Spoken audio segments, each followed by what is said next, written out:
Yo, hi everyone. Nice to see you guys. Thank you so much for joining me once more for another day of Lost Ark. Today a Friday. I hope you're having a lovely Friday, by the way. I just started mine. I was a little bit out in town. I was with the kids to some sort of a playground that had some water attractions. So it's very nice to see you guys.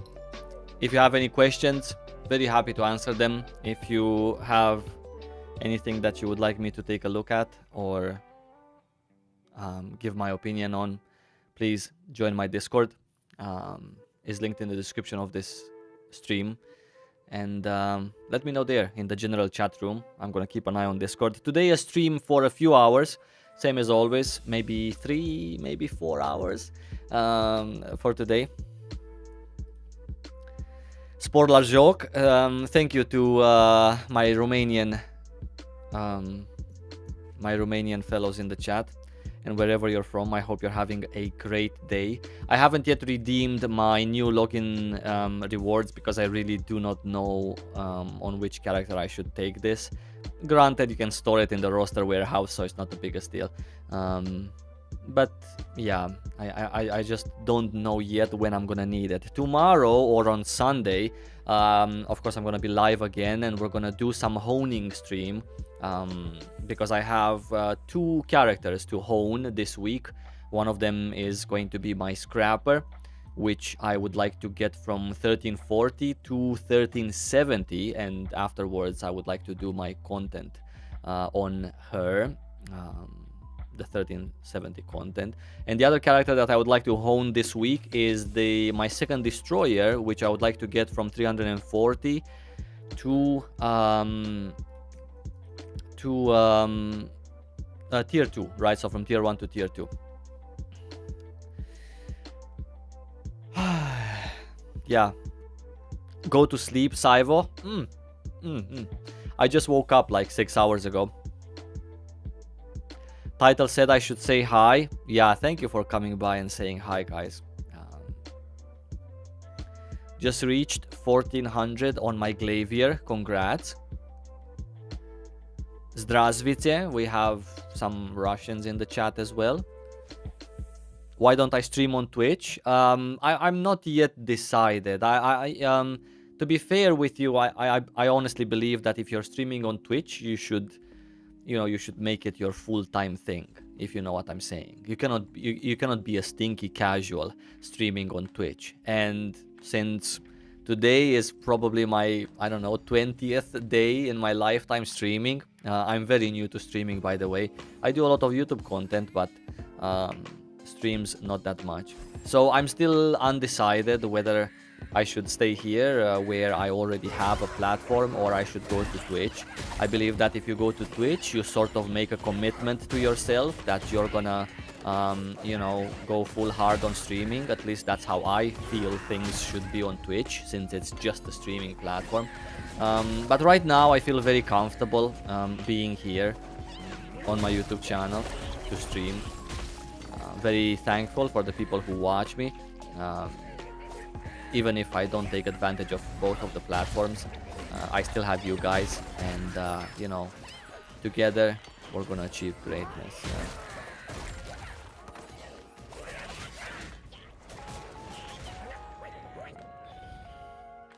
Did I buy the Punica pass yesterday? No, actually we looked at it yesterday. I was live yesterday right after the maintenance had finished, and we looked at the Punica Power Pass together on my stream, but I honestly did not have money to deposit 30 euros and buy the boxes. If I would have had 30 euros on my account, I would have absolutely purchased them during the stream, but I realized that I don't, and as such I did not buy them yesterday. No.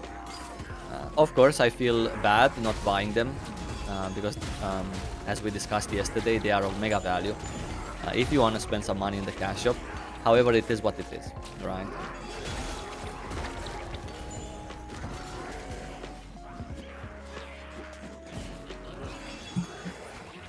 Good morning, just hit 1445 with plus 20 weapon. That is amazing.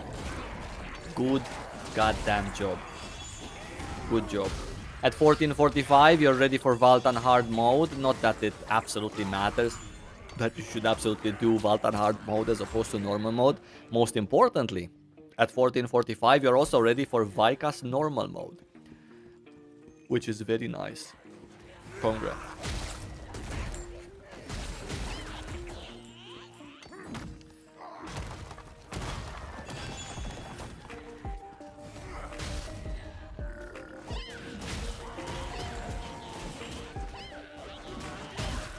Can you explain to me how Argos quit works? It is the second time I cannot do phase 3 because I automatically get the rewards even if I want to continue to phase 3 later.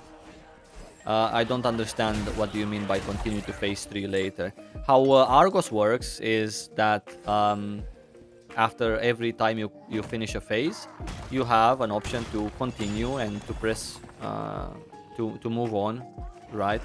Or you have an option that the group would quit, and that requires you to press a button, right? Quit and then press a button to accept.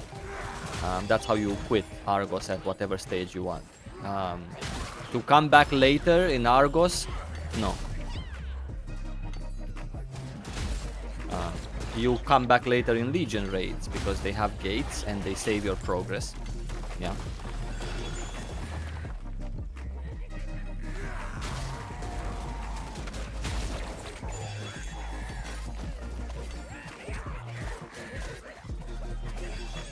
I'm a cool guy. I would have much more success on Twitch. Yeah, sure. I mean, I believe you. Everyone says that on Twitch there are more viewers and there is also more money. So obviously everyone likes money, including myself. So because of that, it's something to consider. But yeah, I always thought to myself that I already have this YouTube channel, so I already have a little bit of people who, you know, are following me and have notifications turned on. So whenever I go live, you guys that jump in right away are always here to watch me or to talk to me and support me. So I'm very happy here, as opposed to being on Twitch, where I have literally been only 3 times in my life, and that was 11 years ago. Or 9 years ago, something like that, where I wouldn't have anyone following me or knowing that I'm live, except people I tell on Twitter or people I tell on Discord. Speaking of Discord, by the way, wait, let's finish this round so we wouldn't die. I would like to post my stream also on Discord, so that the people that have joined my Discord would actually see it all as well.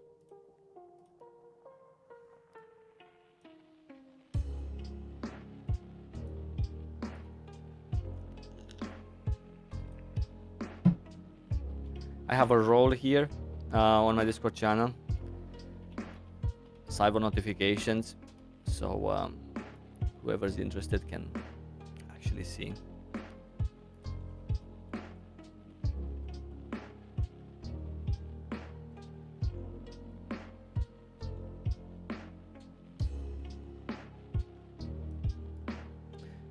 I think the music is a little bit too loud.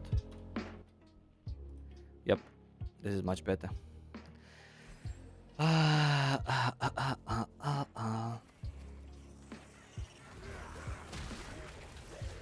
How are you guys doing? How's your Friday? Did you manage to get into the game yet? To start your Friday, or is your Friday already ending for some of you? Fabioski, hello. My newest member. Nice to have you. Nice to see you. How hard is Vikas compared to Valtan? I wouldn't say I wouldn't necessarily say that, hey, this is absolutely much harder. I think that it's a little bit. I wouldn't say that it's hard. I would just say that it's different. Right? There's different things there that are required. It hurts a little bit more, and stuff happens faster, right? So yeah, that's what makes it different. In terms of how difficult the encounter is going to be for us in the West, we're gonna have to see if we get any sort of a nerfed version, or are we actually getting something something that used to be in Korea when it started, right? I remember that at the beginning when the raid first came out, Vikas, people were actually trying really hard for very many hours in order to clear this raid. Um, for the normal mode, maybe not that long, but for the hard mode, I believe that people took even 20, 30, maybe 40 hours of trying, um, before they actually really got everything noted down and could finish it. The hard mode, I mean. I don't remember for normal mode, but probably much fewer. And stuff, I believe stuff hurts there a little bit more than it does in Valtan. She stings, you know what I'm saying? So yeah. Hey, Negrito Andrei, look at this, my Romanian brother. Thank you so much, buddy. I appreciate you. Latest member of the plot. Of the plot of the pack. Thanks a lot, man. Very nice.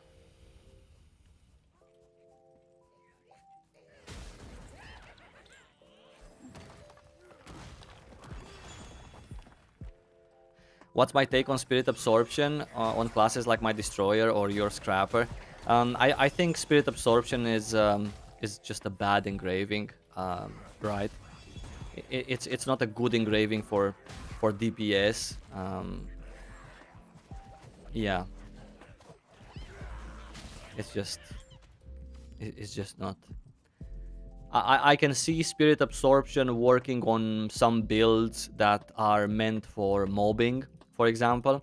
I have on both my main characters, let's say my Destroyer and also not this Destroyer, the other Destroyer, and also my Artillerist, I use Spirit Absorption, but it's a build for mobbing, right? Because I really enjoy the Chaos Dungeon content, so I'm sort of like these guys right here. I'm just spamming this content as often as I can. So because of this, I'm fan of Spirit Absorption for mobbing, but Spirit Absorption for raiding, you know what I'm saying? Not really. No, it's like it's not a problem necessarily with Spirit Absorption as an engraving, right?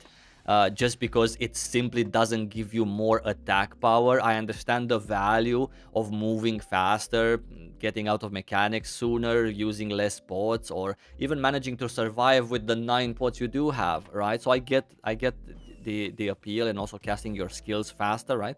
But it's also the fact that you have to give up another engraving. That's the more bothersome part. As an artillerist and also as a destroyer, I don't have enough spots for the great engravings that for me are SSS tier. I don't even have, if I have 4 spots for them, it's too few. I need a bare minimum of 5 engravings to actually have all of the cool, really cool engravings, right? As this particular class.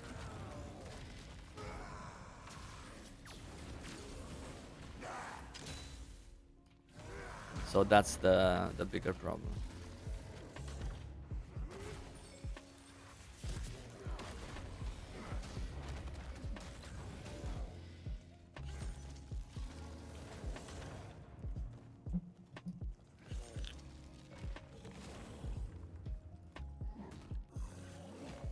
Yeah, I guess Spirit Absorption can work in some builds. Maybe if you're doing some GVG also, like someone was saying in the chat, right? Sure, yeah, no problem. It has its perks, but no, not for raiding. This is the third time I'm getting knocked down by this guy. Okay, this needs to stop.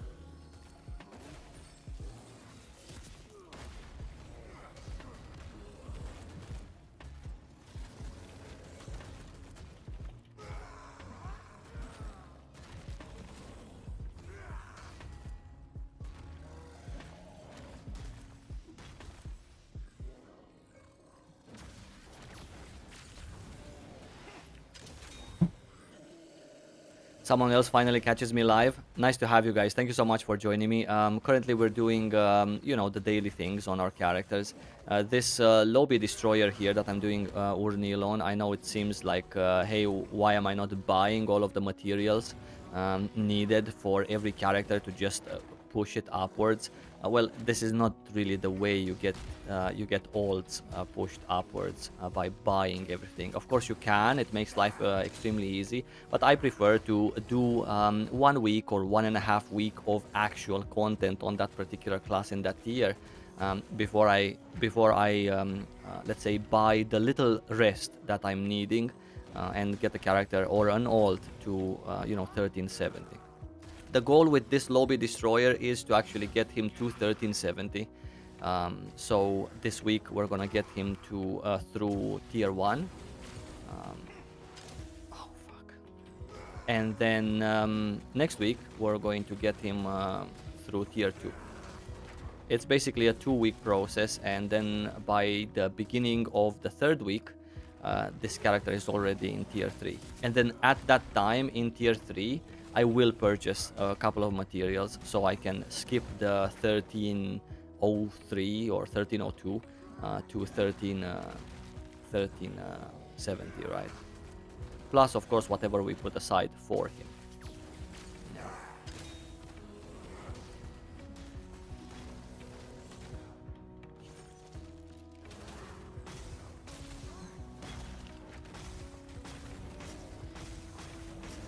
Yeah, Destroyer is pretty chad in Chaos Dungeons, yeah.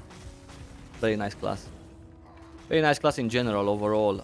In raiding, it's a little bit, you know, slow. Like, really slow. So because of that, you might not actually have the best time in the world.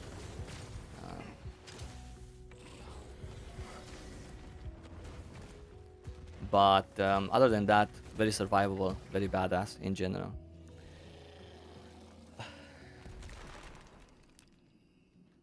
What about Spirit Absorption and Raid Captain on Shadow Hunter? So, regarding Raid Captain, I would only take Raid Captain on a class that naturally has higher movement speed than other classes.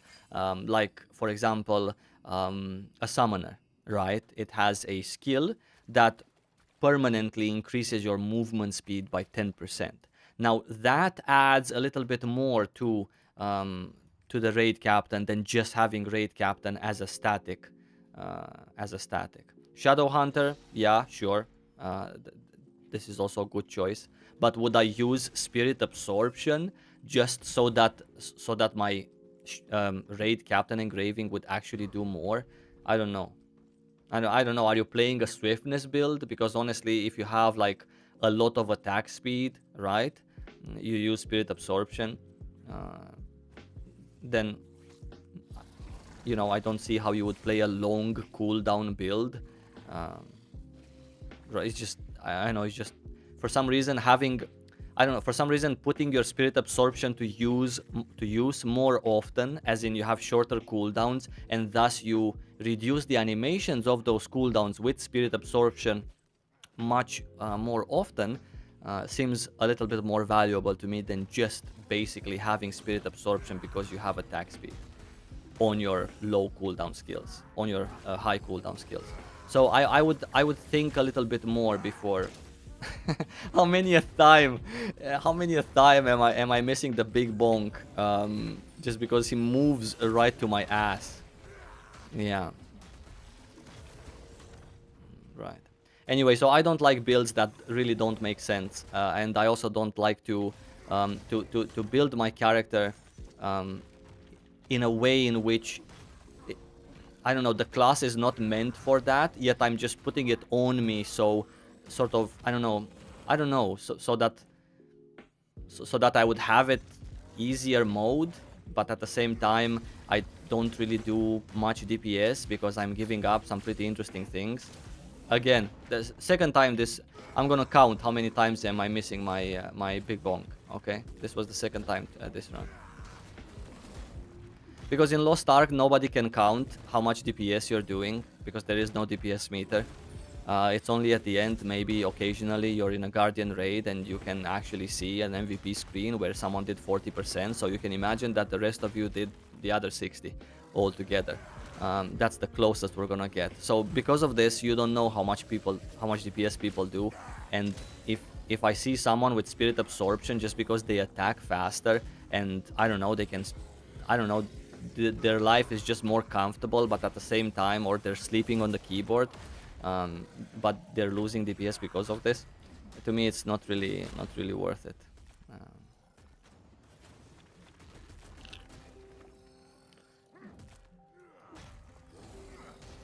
For raiding, okay? For raiding. Shadow Hunter Demon form, yeah, there you go. Yeah. That's good. Gonna hit it this time. Nice.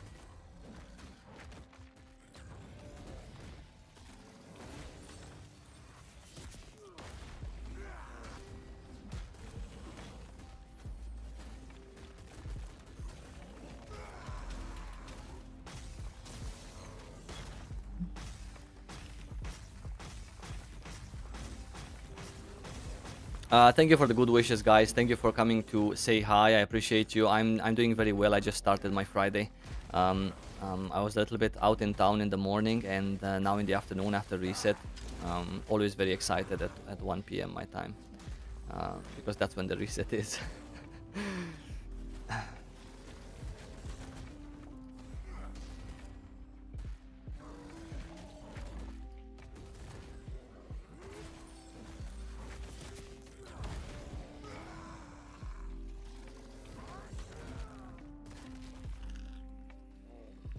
Yeah, Shadow Hunter is pretty nice. Low cooldowns in Demon form also. Yeah. Yeah. Again, you know, if it makes sense for a class, right? If the whole build makes sense, then, you know, absolutely go for it. Not a problem at all.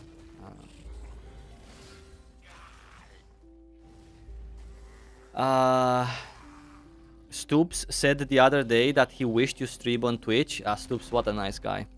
I like Stoops. He's a nice guy. I think he's cool. He's a cool guy. Yeah. I appreciate Stoops also as a content creator. I don't know. He's just like a good at creating content. He doesn't give a shit about you know, what people think about him, or you know, the titles that he uses. Very nice. So yeah, he's a nice guy. I actually talked to Stoops several months ago. I think a month before release, so that makes it already 4 or 5 months ago. 5 months ago, I believe. And I talked to Stoops about streaming on Twitch, because at that time I was interested in streaming Lost Ark, at least for the beginning 2 weeks, which I did on YouTube. And obviously he has a fair point, and I talked extensively with him about it. So I got his take on it, and he says exactly the same things as you guys are saying. So, would you run endgame content with supports, not running 6 set yearning? Of course, come on, guys. Of course. Is that the new requirement now for support players, to have 6 pieces of yearning? That is insane. I don't do a lot of things with other people. I have my premade from within the guild to do this endgame content, Valtan, Vikas, etc. And everything else, I don't really queue up with people. I prefer to do it alone. So I'm a little bit out of the loop as to what is exactly required. I have fun sometimes when I'm looking on LFG, but it's rare. But that's insane. That's not nice at all. That's not nice. Yeah. Hello, are you the real Saivo? Yeah, I get that question asked in game also.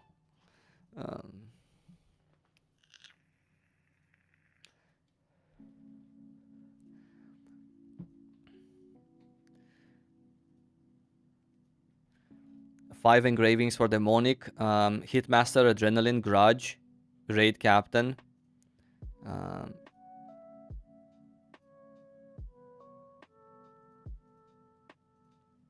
Yeah, but would you add on top of that? Would you add a Spirit Absorption? Why wouldn't you add a Cursed Doll?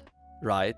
Like Cursed Doll, one of the toppest of the top engravings in Lost Ark, um, for most classes. Okay, there are one or two classes on which there is better than Cursed Doll in terms of how much juice you pump out, but not to have Cursed Doll on an end game build. I think even this tier 1 character of mine has Cursed Doll. Not on this build. This is see, this is a build for Chaos Dungeons. I'm running Spirit Absorption, a bit of heavy armor, but this character is in tier 1. This is a 340 character. I'm running Contender and Preemptive Strike. But where's my not this one, this one. Boss. Wait, this is my why is this my boss build? This shouldn't be my boss build. Something is wrong here. I'm using shit.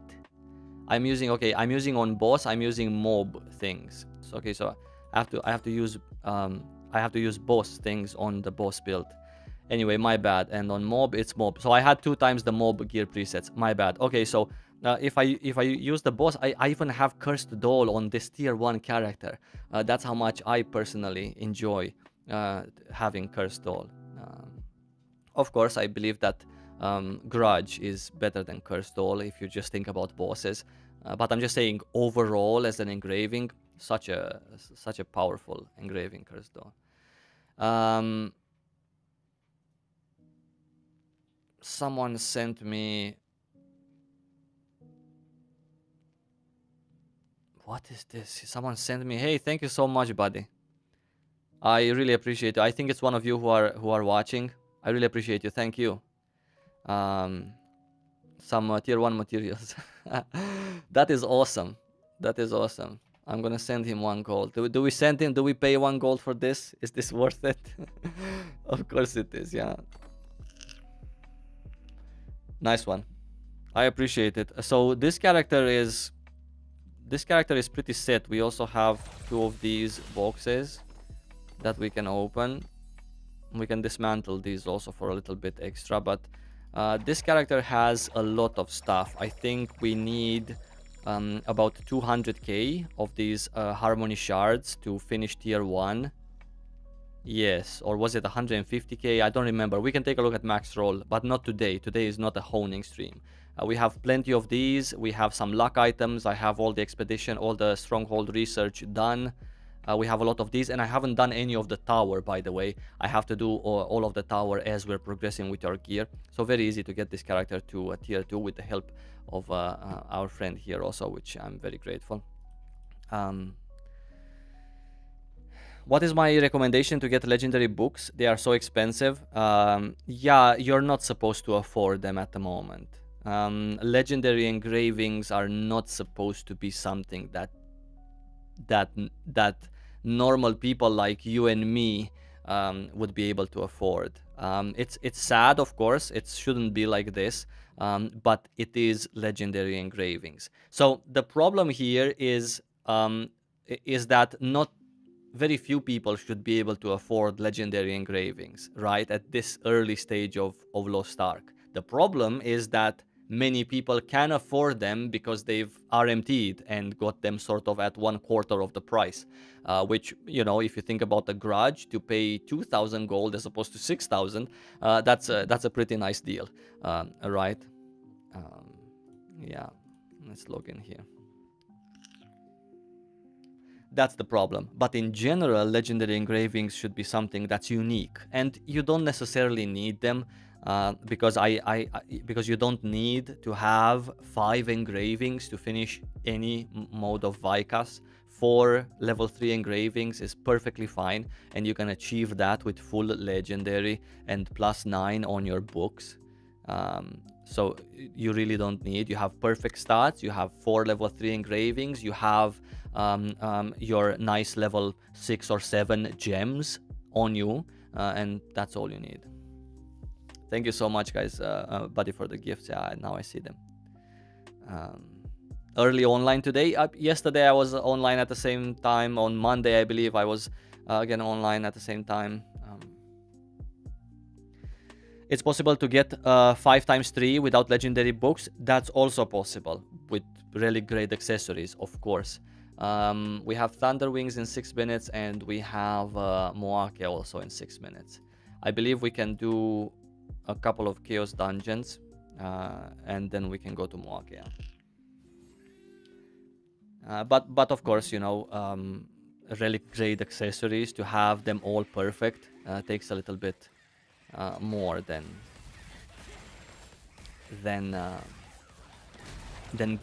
getting all of the books. I don't know how much is a grudge.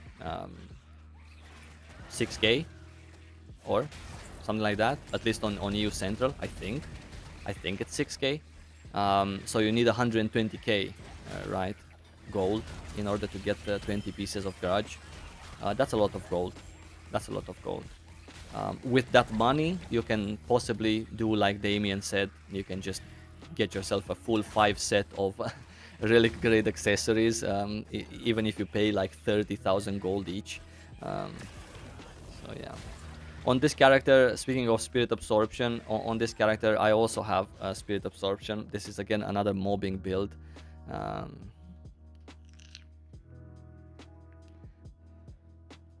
Grudge is 20k? No, it's not 20k in NA. No, wait a second. I just looked at Grudge, not this week, but last week. You're shitting me. Holy shit. Dude. Like, look at the price for the last 5 days, though. It went from 14k to 15.2, 15.3k. And this is just in the last 5 days. I told you I looked last week, and I'm serious. It was 6,500. Holy cow. I mean, people are so obsessed, really. People are so obsessed on don't have grudge on your stone, you idiot. You have to have grudge on your books, because if you do have grudge on your books, then you have a ring with plastic grudge and you're done. And like, it makes literally no sense. It literally makes no sense. And the value that you gain from having grudge on the book and not on the stone is so minuscule at this stage of the game. This is insane. Okay, so it's 20k on NA. Now I believe it's 20k on NA, because you guys should have higher prices as you guys RMT more. Well, not you that are watching me, but or I mean, I don't know. Maybe you are also. Fuck knows. But I'm just saying it's more common in NA to for this sort of RMT thing to go on. Yeah, this is insane. Holy cow. All right. Well, at least I know that if I get a grudge, right? If I get a grudge, at least I know that I'm rich. That's awesome. Well, it's not awesome, of course. Think about these prices, right? Like, think about this price, like 15k for a grudge, and I'm pretty sure that there is other engravings also. We didn't look. We can sort them by legendary and sort them by price. But think about this. Who can afford this? Who can afford to pay a 15k for a legendary grudge engraving? Not many people. Really, not many people. And you know, it's pointless to just buy 7 or 12. You have to buy the whole 20. Otherwise, why are you spending your money? It's just like a bad investment right now, because you don't know what's going to happen with the prices. Are the prices going to crash when the bots are going to be here, or sorry, when the bots are going to be all banned, or you know? So it's just, you have to buy 20. So who can actually afford 300,000 gold? Who exactly? Because you need to sort of pay about 1,000 euros to get 300,000 gold. This is absolutely insane. Yeah, five letters, Wales. Yeah, and no, this is crazy, really crazy. So what's the currency exchange right now? If I want to buy gold, so what do I need? I need no, it's not 300,000. Sorry, it's my bad. So 15k multiplied by 20. That is 300k. That is 300k. right? So my brain is somewhere else. Yep, 300k gold. Okay, so let's see how many crystals do we need to buy for 300k gold. No.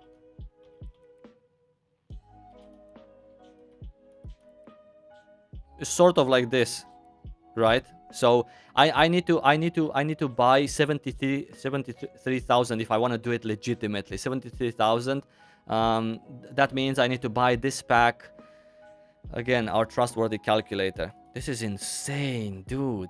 It shouldn't be this this unrealistic to get. I thought that the grudge is 6k when I answered to the previous comment asking me should I be able to afford legendary engravings, and I was thinking, you know, it's 6k, not everyone can, but for 15k this is insane.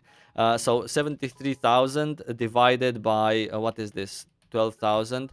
I need to buy 600 euros worth of royal crystals in order for me to afford a legendary grudge. Granted, there is always the argument in Lost Ark that you don't need it, right? So you don't need it. Hey, thank you so much for the 5 Canadian dollars, Faisal. I really appreciate you. There you go. These $5, they go for my 600 euro fund on getting a legendary grudge. I'm gonna put them aside. Right. 600 euros. Holy shit. Holy shit. And this is, you know, this is like these are prices here in NA. It's even more expensive because apparently a grudge there is 20k. So for 20k you would need somewhere around, I don't know, 800, maybe $900. That's a lot of money. That is a lot of money. Yeah. But again, you know, even if the situation is very disturbing, I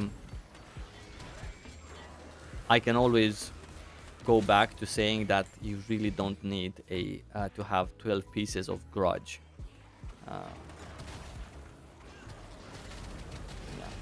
And generally speaking, right, if you just think about it like generally, you can only equip 2 of these engravings, so only 2 of them have to have 12 books, let's say, for you to be maxed out. So I don't know, you can choose, fuck knows, I don't know, Cursed Doll and whatever your class engraving, and then you can just play with that. We need to go to Moake, so we're gonna take a break from Chaos. Field boss soon. Yeah, thank you, BB. 88. Yeah. Yeah. No, I do not miss the Korean or the Russian version. I think this version is very nice.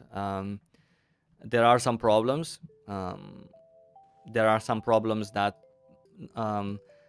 that are currently giving people a much easier unfair advantage than the game itself gives them. So yeah, that's bad, and it's going to result in more people having this discrepancy in between them and everyone else. But I think it's not the end of the world. I think that I think that Lost Ark anyway as a game allows you to have a big advantage compared to other people. You would just have to pay 3 times more real money compared to RMTing, because that's what I'm talking about. So bots and RMT. Bots are bad because they get to sell gold. Bots are also good because they make stuff that they farm cheaper, right? So if they wouldn't sell their gold, and if people wouldn't have any websites to buy gold 3 times cheaper than the cash shop, then the situation would be exactly the same as it is now, only much fewer people having this big advantage, or their advantage might not be so big because it's 3 times more expensive to get money from in-game compared to RMT. So, you know, at the end of the day, it's on Amazon Games and Smilegate to to wait, this is the wrong build, holy cow. Where am I? This one. It's on Amazon Games and Smilegate to actually sort of put a lid on, I don't know, they are in a tough situation right now, because I wanted to say to put a lid on like on the caps, right? What can be achieved and what cannot be achieved.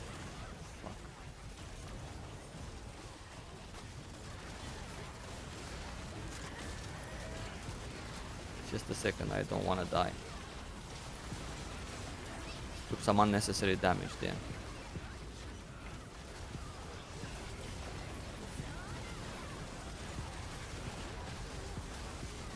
Yeah, so as I was saying, it's on Amazon Games to try and make this right. I don't really see how they would be ever able to completely fix it, like to ban all the bots forever, but maybe that is possible also. But what they can do is they can the content pacing can possibly be spaced out enough so that the advantage that someone gets from RMTing is sort of I don't know, made up for people by people in game. That's one thing they can do, but then that would piss off some other players because content is not coming out fast enough. At the same time, another thing that they can do is to help also the people who are upset about this with some events, right? Like, I don't know, inject more legendary engravings in the market. I'm not saying they should do that because I haven't thought about what's the best way, but they could potentially do that as well. To help people that cannot afford this still afford this, but just through an Aruni event, right? So they have ways, but yeah. You know, the thing is, as long as everyone's happy, right? Yeah, if gear wouldn't matter, if there wouldn't be any item level requirement to enter content, nobody would be upset that there is a guy who buys gold from RMT. Everyone would be okay because everyone can enter, everyone can have something if they put enough effort in game. But with the legendary engravings, like you guys were saying, you cannot have these. It's not like you can farm them somewhere. If you farm these kinds of mobs for 3 hours, you get, you know, 1 book. So then you have to farm them for 300 hours or whatever. So yeah, thank you so much for becoming a member, Julien Soulier. I appreciate you. I was too caught up in the... Bots are bad because I cannot log in. Yeah, bots are also bad because of that, yeah.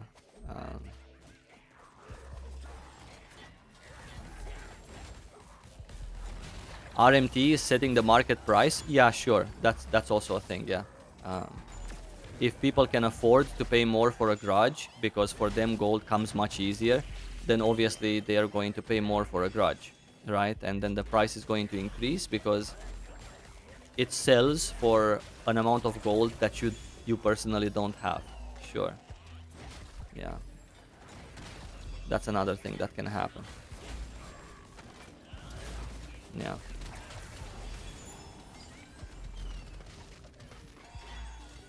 Which is bad.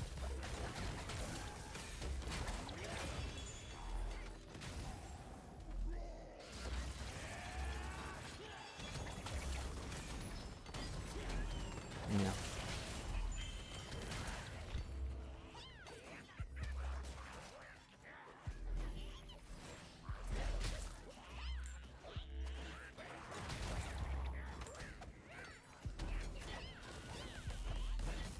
Yeah, you know, all of these other solutions that I was talking about are sort of band-aids. They're not really something that should be considered as a real solution. You make people happy for now, but then what happens in a year from now? You know? Yeah, I don't know. It's a band-aid.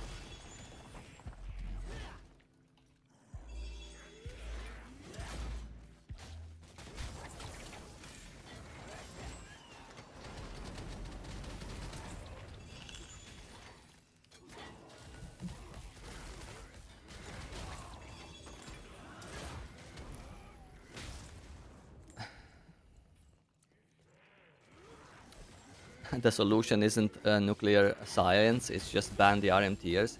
Yeah, I believe that they should, I actually talked about this in my previous stream, I believe that they should have the means necessary to find out who is buying gold and where does gold go. Yeah.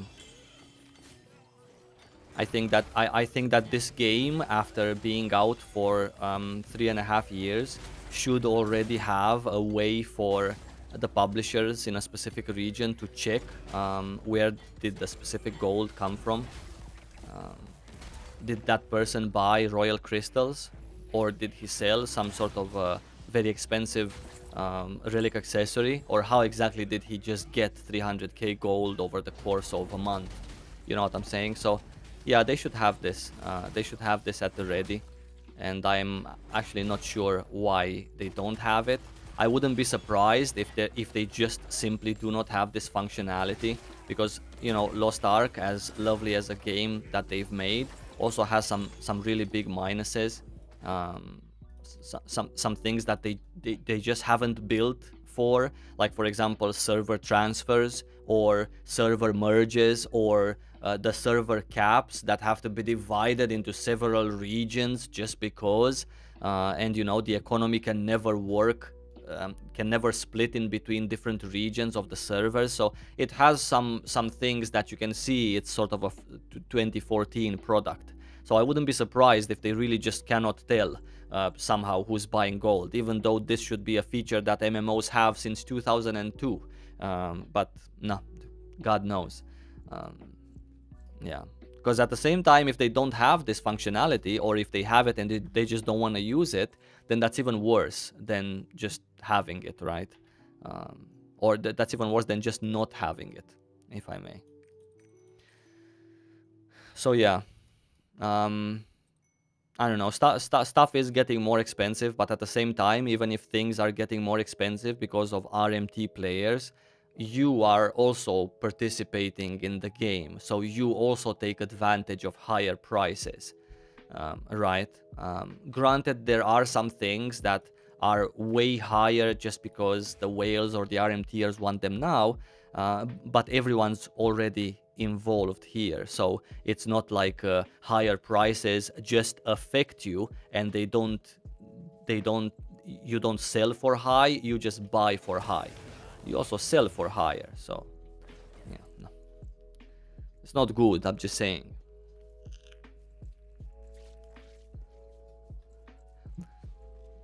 What do I think about them ending the sale on the Ark Pass earlier than it actually lasts? You cannot buy it anymore and it ends next month. This was always like that. Not that it's a good thing, but I'm just saying they didn't like fuck up for us or anything like that. It was just a limited period event, and that's how it was.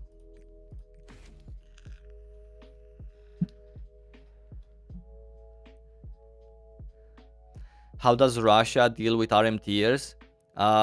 So Russia is very strict, extremely strict when it comes to people not buying from them. Russia really wants to make money from their own shop, and their prices are sort of acceptable, right? Maybe not necessarily for the Russian economy, which could potentially not be, you know, the most flourishing economy. But looking at it from a European standpoint, even though I'm not living in Germany or Norway or one of these rich countries, their prices were acceptable, and they were so strict that they punished these RMTers by removing their gold, right? So they just had a gold deficit. Their gold was minus 300k, minus 400k, depends how much they bought. So in order for them to fill up this minus so that they can even sell on the auction house, because you know there's a tax that you need to pay when you want to sell something, but in Russia you couldn't if you did RMT, because you had no gold. So in order to catch up to the 300k, you had to deposit real money via the shop, and you had to do it like that. It was quite funny. Yeah. So then they ensured that they made a nice profit by selling stuff from the auction house, and Also, they punish those people.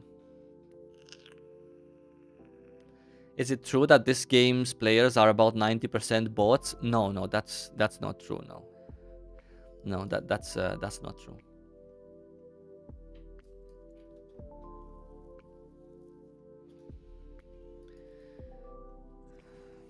The value of raw gold we get weekly still diminishes. Yes, that's true. The gold that you acquire through in-game means is the same whether there is RMT or there isn't RMT. That's absolutely true. Yeah. Again, not that this particular gold. Well, I guess I've never played a fresh version of Lost Ark before that was exactly like this one to tell. But all of the previous versions, the gold that you made via the dropped things in game was never enough if you really wanted to push item level, or if you really wanted to shine with great, you know, legendary engravings and stuff. It was a matter of, it was a long process for you to get everything just by using in-game means. So selling on the auction house was always a very needed step in order for you, a free-to-play player, to actually make it. You cannot just make it with the what you get on a weekly basis. 10k gold with 5 characters played. So, you know, no. This is just a raw gold, I mean, from the Abyssals and whatever, Argos and your Valtans. 10, 15k. But that's it was always very few. But again, I don't know how our version would have looked with basically no RMT. Maybe it would have been good, or maybe it would have been bad. We really don't even know what would have happened if bots wouldn't be here. Right? We have no idea. Oops.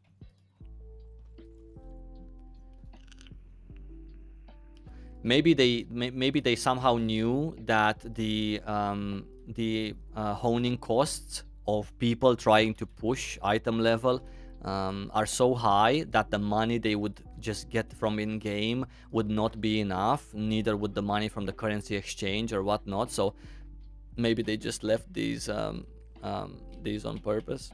I don't know. This is just very speculative, of course. But yeah, okay, this stone is not worth it. Oh yeah, yesterday I was doing some gathering, and I got 3 platinum field tickets. Lovely. Gonna sell a lot of materials this week because I need to enter and do it. Cool. Descaluda we leave for just a little bit later. Let's do our guild donation here. Nice, and these are for the pre-made, so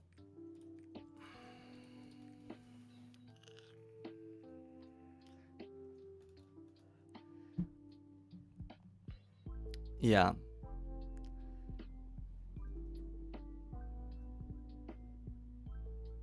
I mean, guys, listen.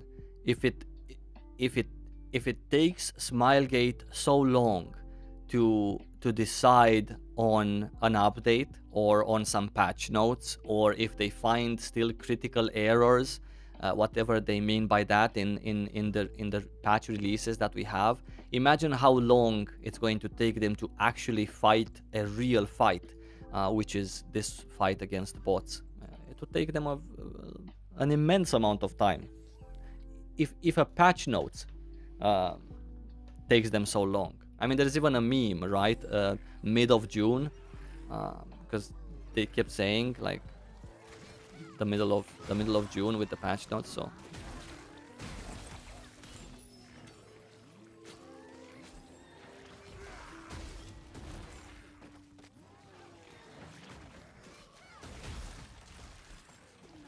in other regions, when these legendary engraving books got invented, right, or the Korean region, for example, it was something that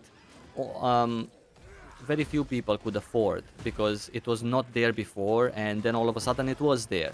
So it was okay that just some people had these legendary books, and just some people had these engravings finished up to 12 points. Here in our version, it's not okay because people take it for granted. Um, People don't see these as a long-term progression thing. People want them now, and it's a bad situation because inside our brains, it just reduces the value that these engraving books actually have by quite a lot. Simply because if John has them, I want them also, right? How does John have them? Oh, John has done RMT. Billy has them also, and Billy doesn't accept me in his group because Billy wants me to have, I don't know, 5, 6 engravings already. So it creates this chain of just a bad feeling. Uh, yeah, which I honestly don't know how it can be fixed, even if you ban the bots, right? If there would be no RMT starting with today, it would take a long time before this would actually be fixed. If you care about it, you can also not care about it. Definitely possible not to care about it. You have your own pre-made with like-minded people, normal people, not whales. Um, yeah.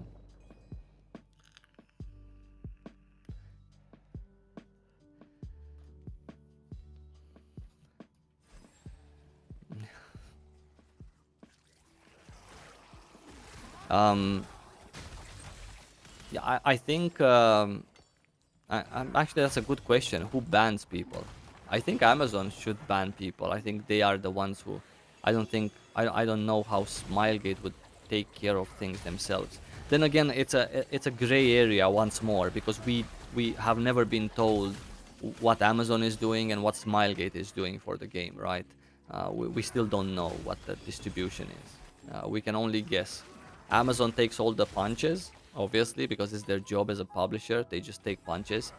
Um, but I have a feeling that Smilegate takes all the decisions, and Amazon, all they do is provide them the Western servers here in the West and give them notepads full of feedback, and then Smilegate decides what to do with it.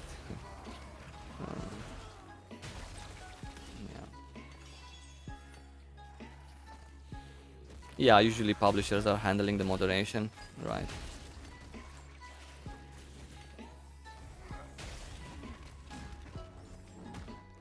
And everyone blames Amazon that they cannot publish a game right. I saw some forum threads. Of course, this is just the minority, the loud minority, um, that they don't have what it takes to publish a game and stuff. Um, but I think that in this particular case, it might actually not be them that are taking the decisions. It's not them that cannot decide on an update when to have it. It's actually Smilegate. They just don't give them the patch notes because they're not ready. So yeah.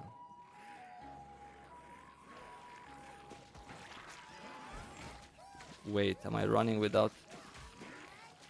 Why am I running without gloves and shoulders? Holy shit.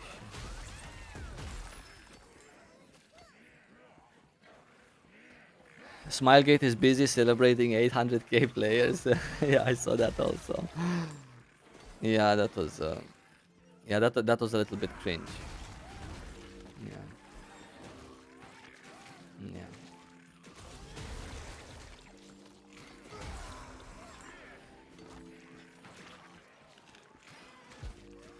Yeah. Do I think that the skins are overpriced as well? And would you wait to buy skins until after the bot issue is solved and prices go down?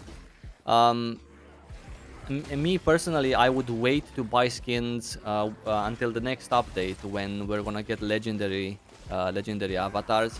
I believe that when we do get legendary avatars, these skins that are currently being sold now are going to go down in price, assuming they stay undismantlable.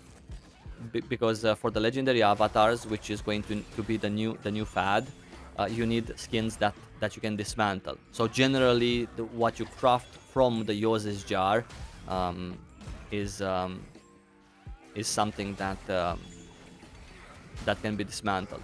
So I think that these current skins are going to go down in price a little bit with the release of the legendary avatars, because everyone's going to want a legendary avatar, everyone's going to keep trying to get a legendary avatar, and you know, some people might actually not see the value but at the same of current skins, but at the same time you also have to keep in mind that they come from the cash shop, so their price is sort of based on what the price of crystals is at the moment. It's not always like that, because people tend to sell cheap also just to get rid of them because they're desperate. But most of the times it's like that. So yeah. Yeah. But I would wait a little bit.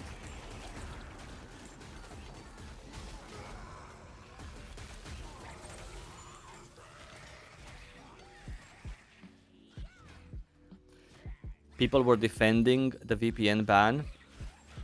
Now we realize only people it hurt was legitimate players. Yeah, I saw also that people were defending the VPN ban. By the way, speaking about the VPN and stuff like that, I just wanted to show you that the guys from Exit Log, by the way, for those of you who are still having problems connecting, the guys from Exit Log showed me a tweet where they tweeted that Exit Lag is now whitelisted by Amazon Games for Lost Ark. This is from the official Exit Lag page, right? And this is part of one out of 3 tweets. They say that a few weeks ago, Amazon started failing to authenticate accounts using VPNs. To clarify, Exit Lag is not a VPN, and they continue to say in the replies that Exit Lag prioritizes connection stability and optimization, unlike VPNs, which mask your location in order to prioritize privacy. Yeah, and they also posted a message from Amazon support here in the tweet, where they say that hi dear Exit Lag representative, our developers have whitelisted the list of IP addresses you passed on. Yeah, they are not sure if it will be enough, but just saying, Exit Lag wanted me to inform you guys, since I am partnered with Exit Lag, that you can use Exit Lag, because apparently Amazon support has whitelisted this, and I can give you the link of the tweet so you can yeah, speaking about VPN bans, right? Because yeah.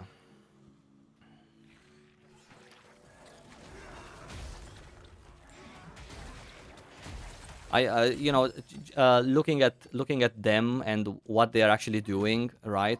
They keep trying to do things. They keep trying to do like a VPN ban.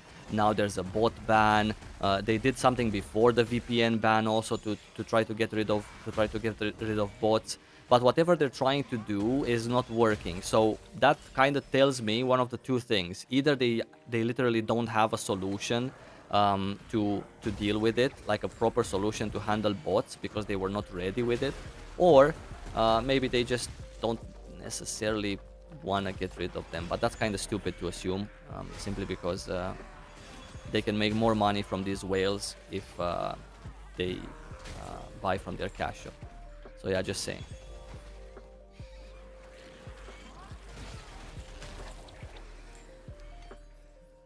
How much do I think a legendary skin piece would go for on the market? It depends what they're gonna do with it, right?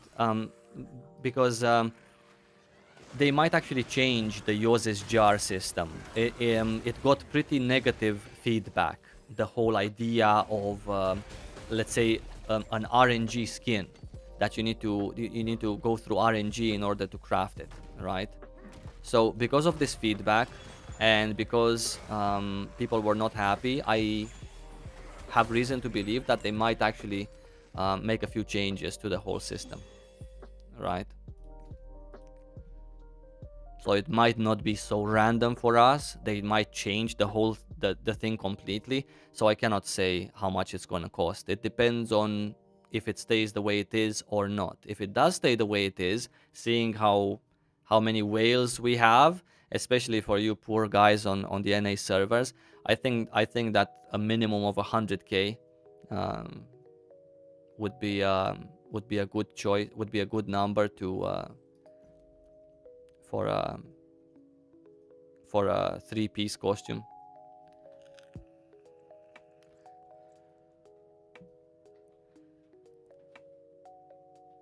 Whatever they are trying to do is not working. That is just what's been happening since launch day.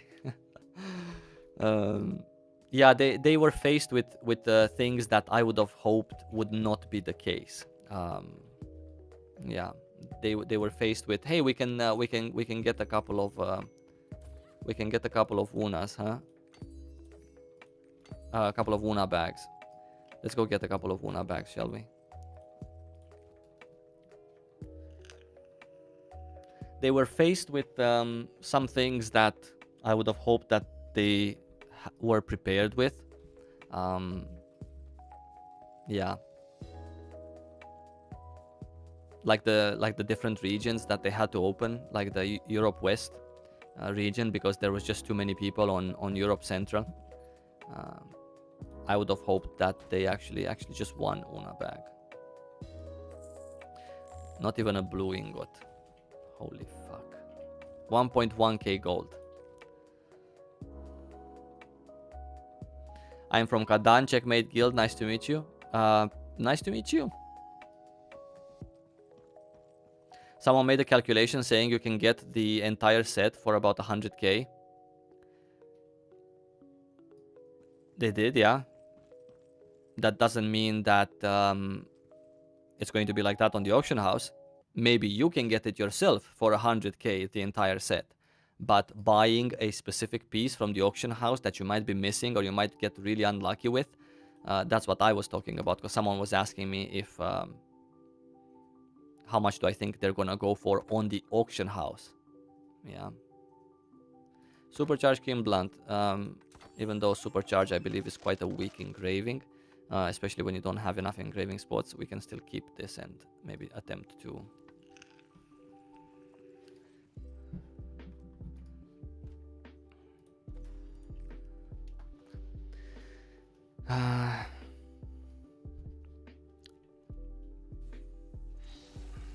How do I do Platinum Field solo or with a group? Platinum Field I do with one other person because I want to get the reset right.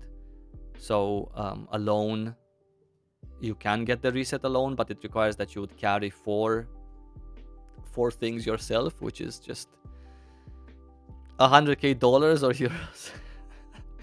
100k gold, guys.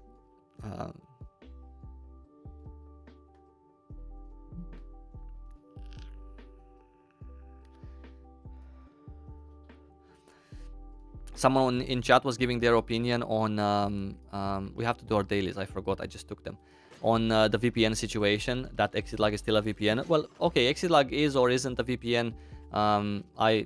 They apparently got an answer from support and from Amazon support, and they said it's okay. So I'm out of Feons. Can I have some from you? Yeah, sure, of course you can. I have 10 for from the latest chicken event. That's all the Feons I have. So yeah, you can have. I can give you one. That's all I can spare.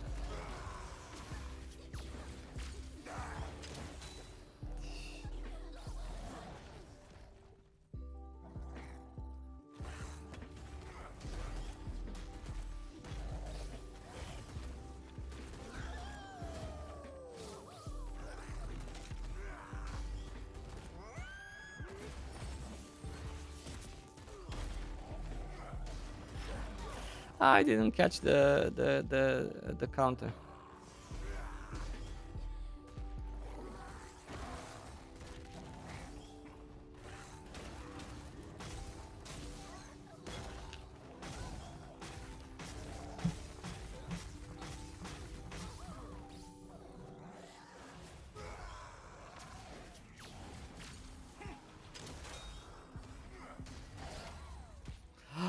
I shouldn't have done that. Why does it keep pushing me back? Holy fuck. Now I have to pot up. Fuck. I got pushed back like fucking 4 times. Are you playing Rage Hammer or Gravity Training? This right now, as you're looking at me, I'm playing Gravity Training. but I believe that Rage Hammer is the build to use, simply because you can actually get to use it properly. Even though gravity training does more damage, you most likely in real content won't have so many opportunities to get your full damage out with gravity training. For gravity training, you need, you know, a master brawler, and you need during hypergravity to always stay in front of the boss. Otherwise, you know, why are you playing gravity training? So because of that, it's no, a little bit dodgy.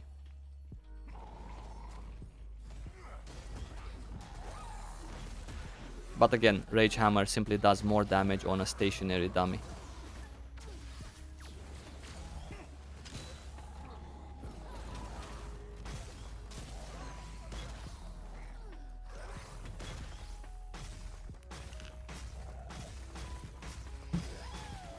Okay, he's buzzing off.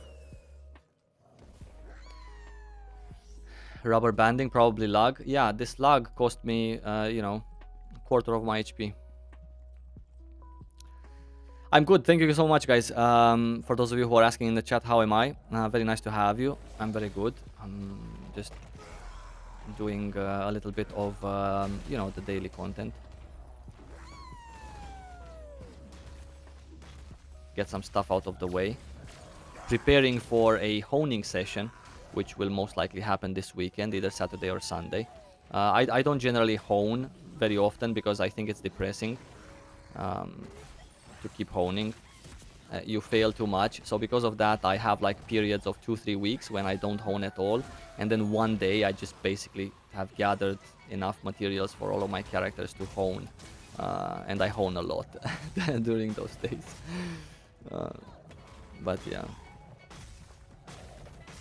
I would like to have like a honing stream, right?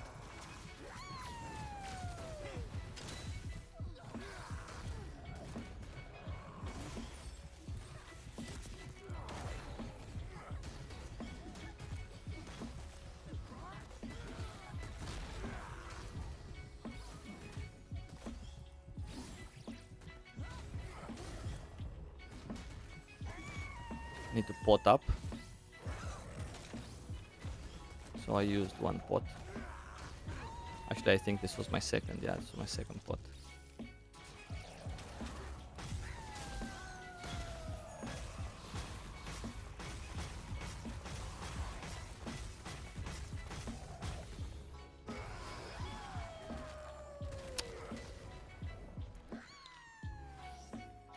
How can you change the color of front and back attack indicator? It's somewhere in the settings.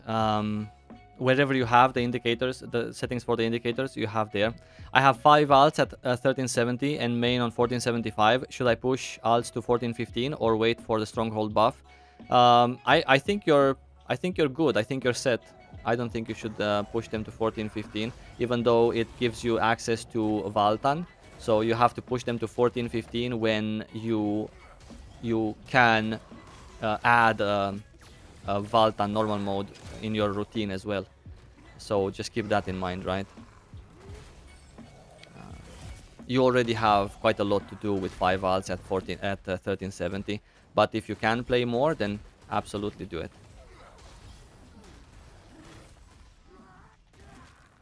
Yeah.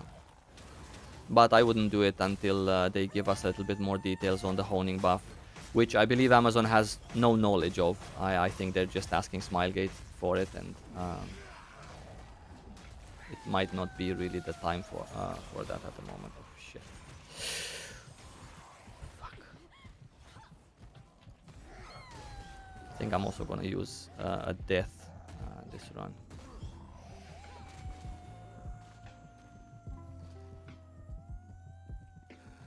I have a feeling that I'm going to die.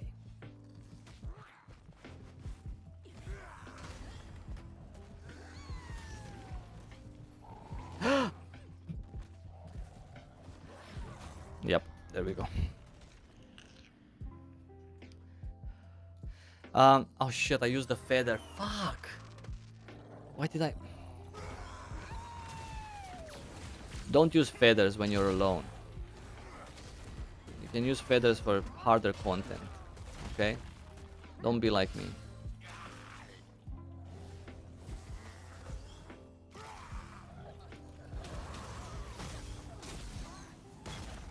3 pots and 1 feather. The feather was by mistake, but the pots were not. Starting not to become a very good deal, this one.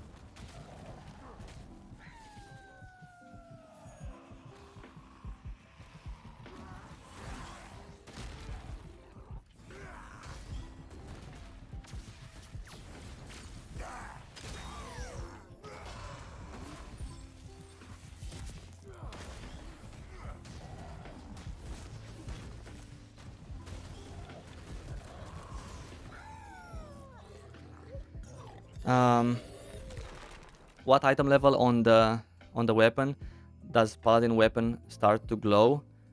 I'm up at 20 on my weapon and it's halfway. What? I'm up at 20 on my weapon and it's halfway on the weapon. How far do I need to get it up so I can show off a glow? Well, the weapons start to glow at 18, plus 18, then plus 19 there's a dark pink glow, and then at plus 20 there is this mixed glow of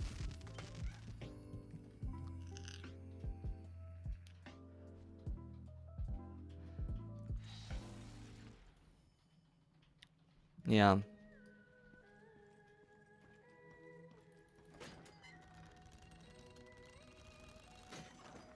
I think alts at 14, 15 also give you the perk of Descaluda, which is something that you have to do.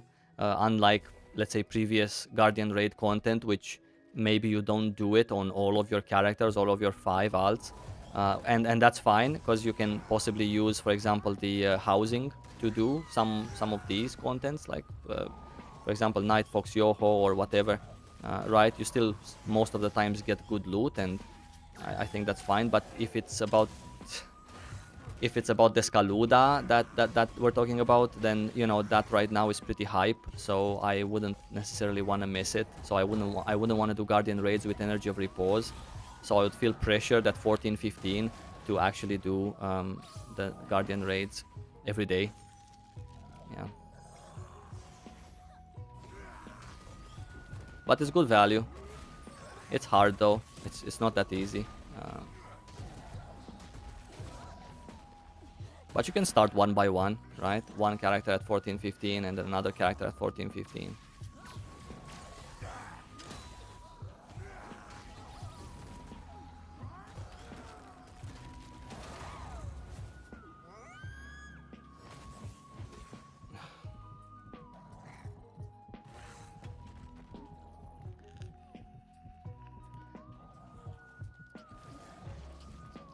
I don't know you personally, and I never send messages, but I think you're a nice guy. I don't play the game, but I enjoy your content. How'd you find me? If you don't play the game, are you following me from another game, maybe Aeon, or? And thank you, by the way.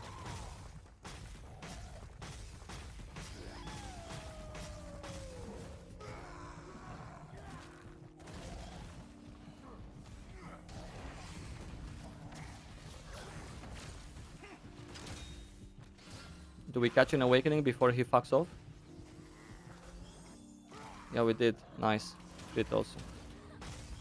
Maybe another hypergravity? No. Fuck. I knew I shouldn't have used it. I knew.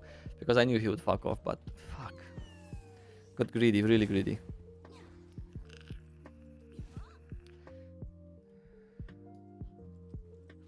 This destroyer is 1370 at the moment.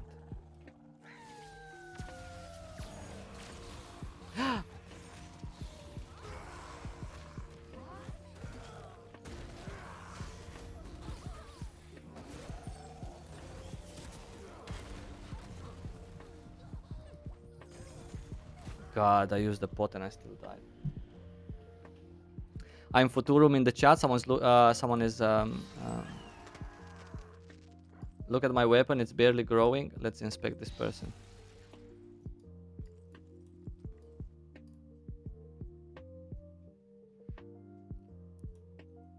I mean, that's how it's glowing at plus 20. That's how a paladin weapon glows at plus 20. You're good to go, buddy. It's a thin weapon. What do you expect? How much glow could you possibly want on it? It depends on the weapon though. Bard also, the Bard weapon doesn't glow as much as a Berserker weapon, for example. So you just played the wrong class. Time to make a Berserker now if you're playing for the glow, and get that weapon to plus 20 and. Um,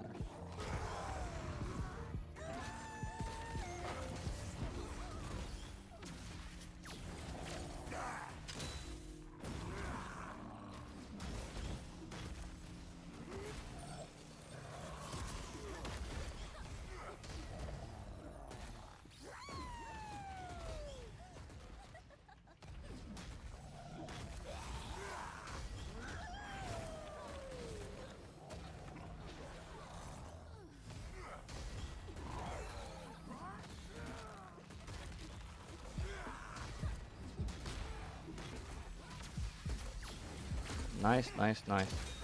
Oh, nice, and the Kritos. Lovely.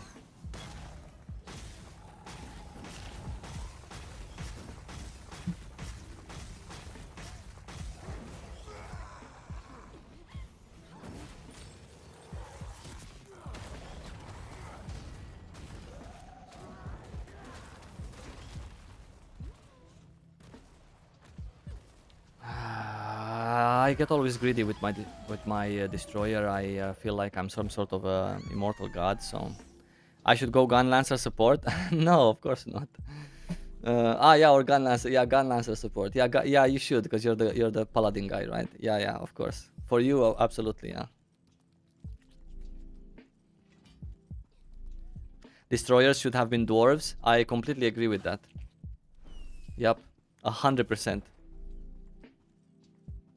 And we can have like a skin like Baltor has, right? I've done Lopang on 5 characters since release, and I'm at 75 million silver. I see. Wouldn't be surprised. Yeah, if you haven't purchased, for example, the any this rapport thing from NPCs, wouldn't be surprised at all.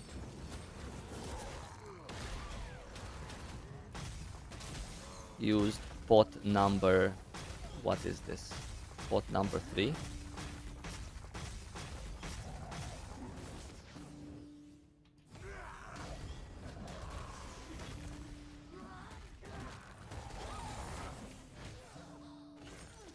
And I'm pretty sure I'm gonna use pot number 4. Or maybe we just consume a death. I think that's even better.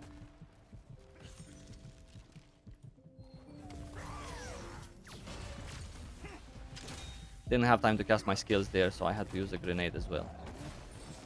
Consumables over consumables over consumables.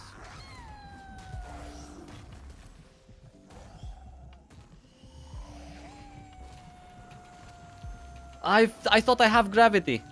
I was pressing space. Fuck. Because if you're in hypergravity here, you don't get CC'd by this. I bought some rapport items, but not many at all. Yeah, I wouldn't be surprised. Yeah, good work. All of the silver we got also on so many different occasions. Yeah. Is going 5x3 engraving setup worth it right now? Yeah, yeah, why not? If you can afford it, if sort of this is your next step, sure.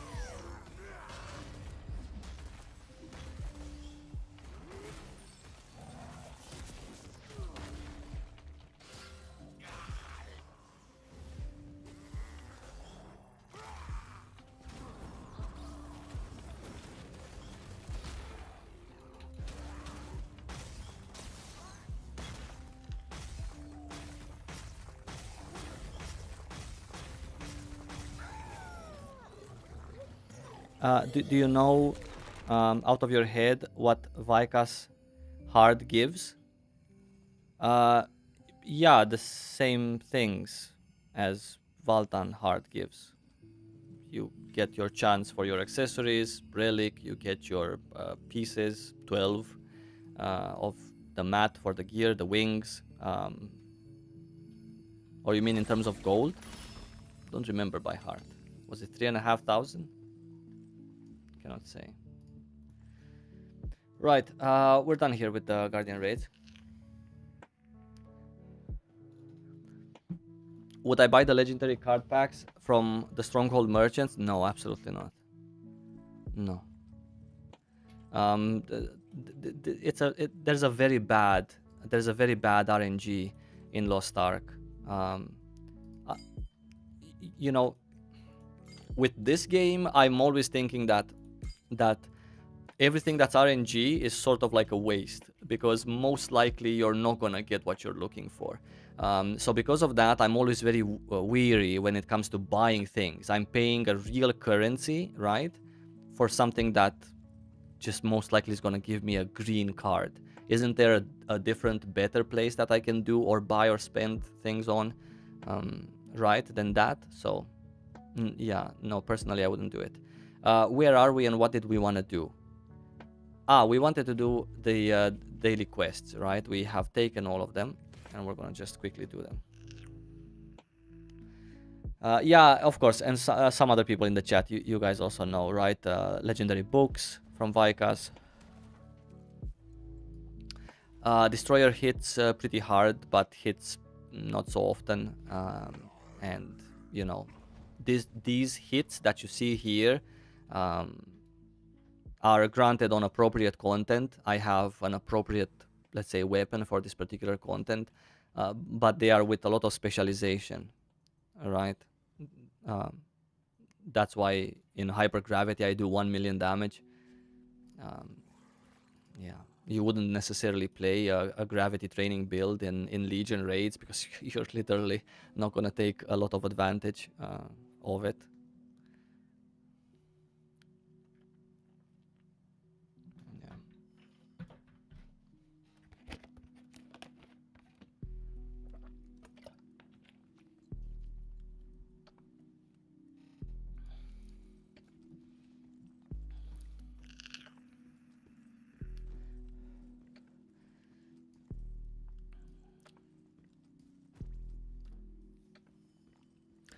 Kakul Saitu,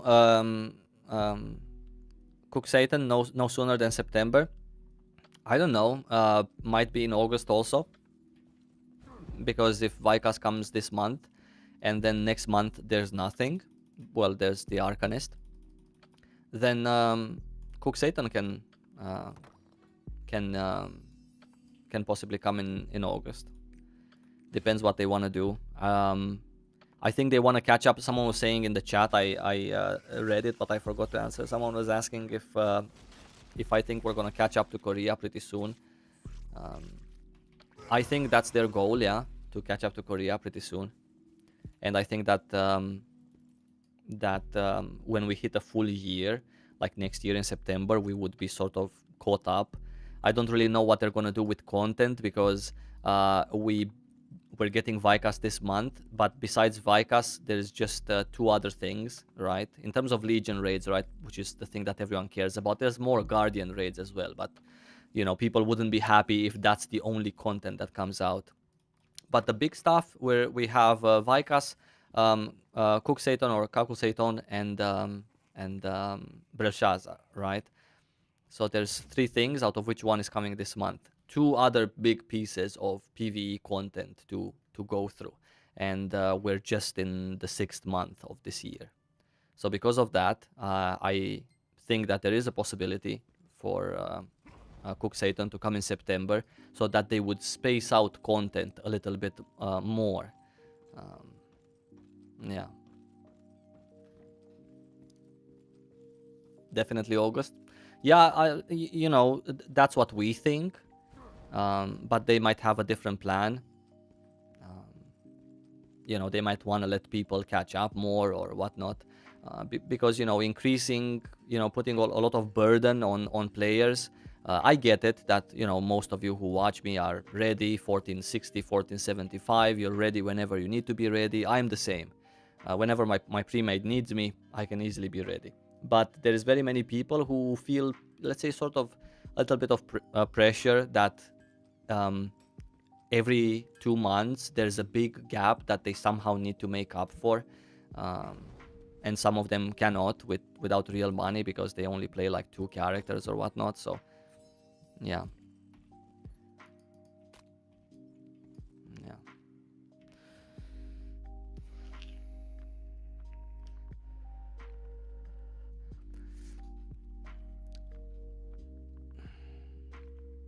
When does Rowan come in terms of between which raids?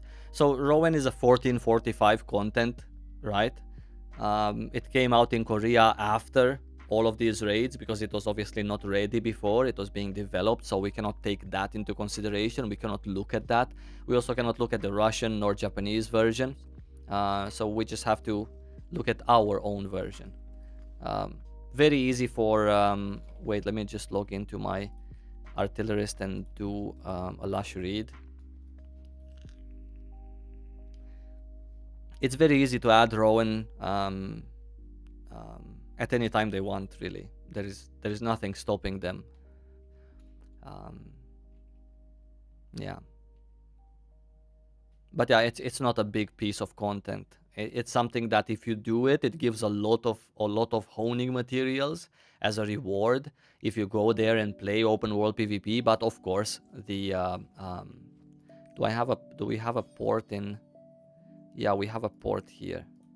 It gives a lot of honing materials, but at the same time, gear matters. So it's kind of crap in that sense. I personally never liked it. I was very excited about the idea, like open world PvP is very nice, but not like that. That's not something that makes me very excited when open world PvP is a place where you know, gear matters.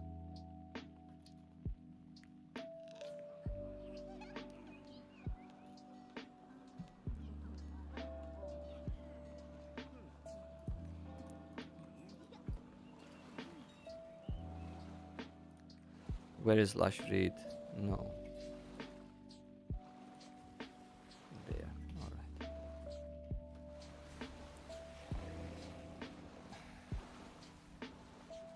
Are level 6 gems good for Valta and Vikas? Yeah, they're good enough. Good enough, yeah. Of course, the higher the better. But yeah.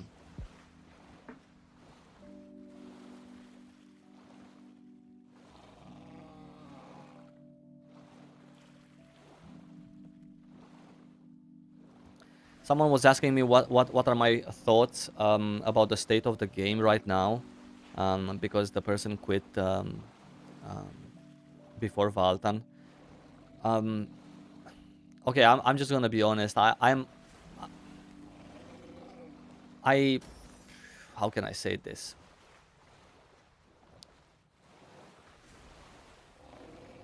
The stuff that's bad right now has not yet started to affect me or my joy in the game in that sense. I can still do everything I want. I can still play several alts or several classes and have fun doing the content that I'm doing. I still have my pre-made to do things with. I'm not necessarily unhappy that the legendary engravings have risen in price, simply because I'm not at the moment crazy to get those legendary engravings. I don't feel that I'm also in a situation where I can start having a full set of relic grade accessories for my main build, the specialization, simply because let's say I have other priorities that I think are things that are more important right now, which is to get more characters to 1445 as opposed to getting this one even higher than this. But I'm in a bit of a different situation because I've already played this content.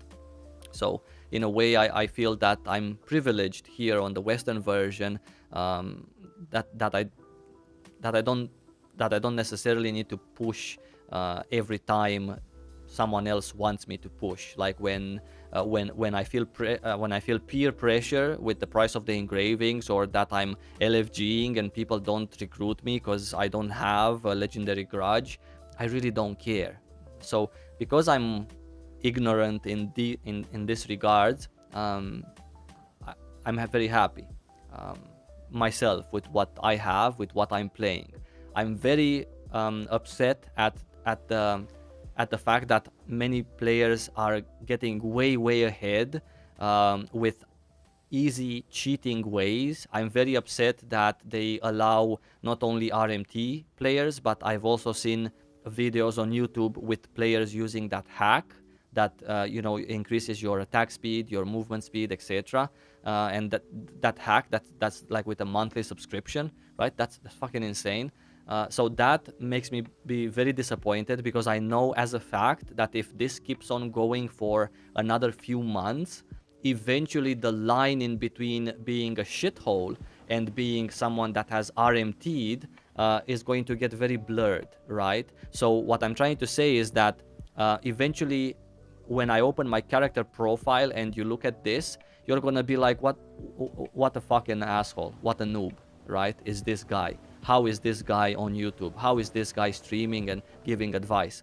Simply because everyone else would have already gotten here, while people that are playing the game normally, or maybe when they deposit in the real shop as opposed to RMT, are going to be somewhere here, and nobody's gonna know eventually who got where, by what means, who's who, right? So because of that, it's going to create a bad situation, and a situation that will either peer pressure you into doing the same things, or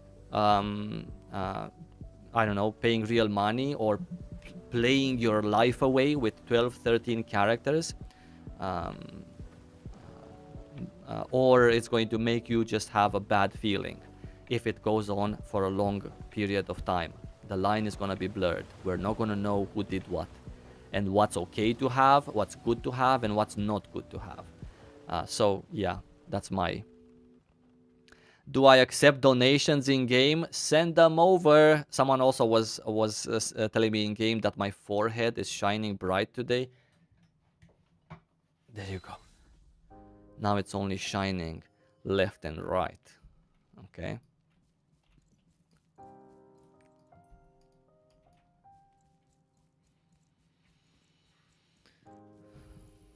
Yeah.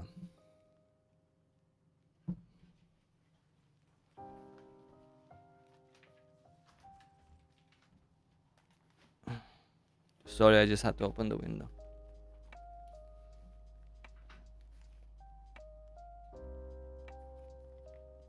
I'm on Kadan server, EU Central.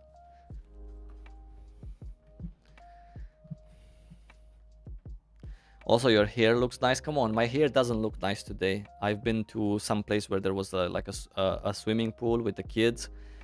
So yeah.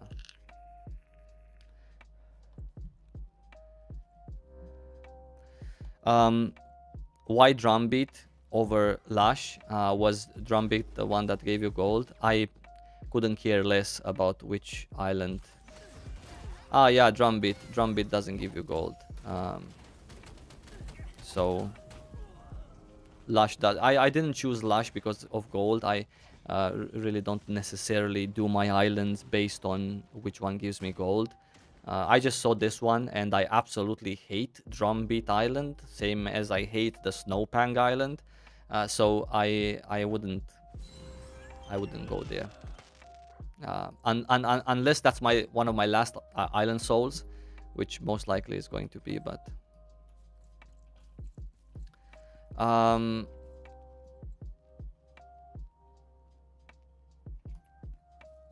yeah.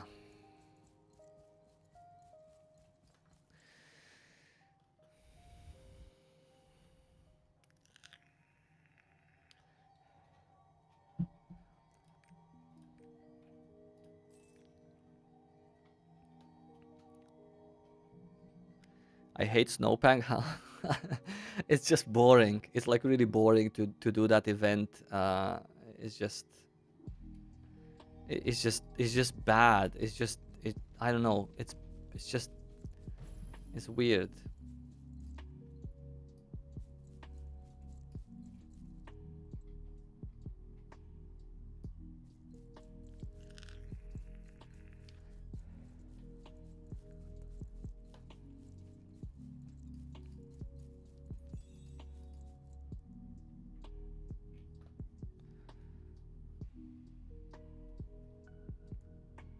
I think Shadow Hunter is pretty decent.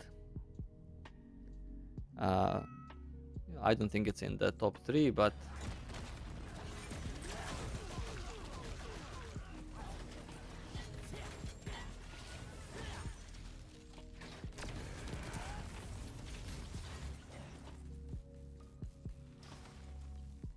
is this guy after me?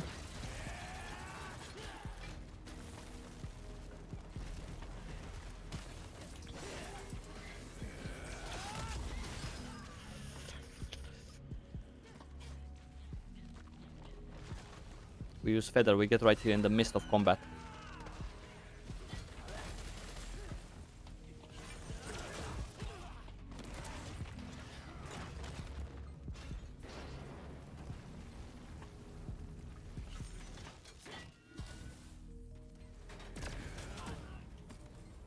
Standing in a Lance Master AoE. It's pretty kappa. The Destroyer here, we don't want to fuck with the Destroyer, at least not right now.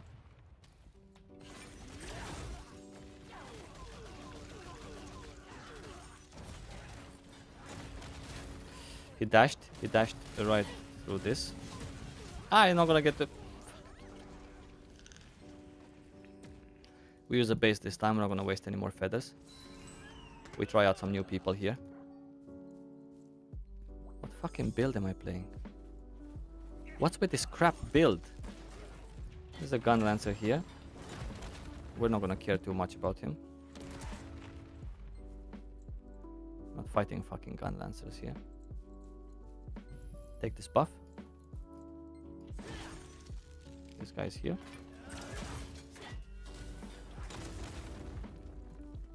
Bait him with the chest. Dash away. Didn't get you baited. Never mind. Fight is over. Went so fast, so many people here.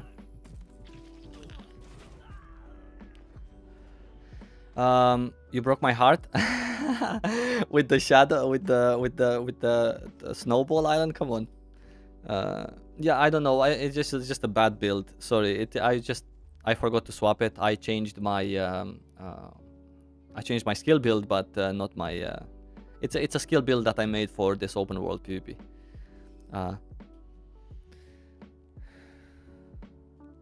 Do you think that Deathblade is better Surge or Remaining Energy? I've heard, I'm not a Deathblade expert, but I've heard that people who did play Deathblade, who are good at it, they said that the Surge build...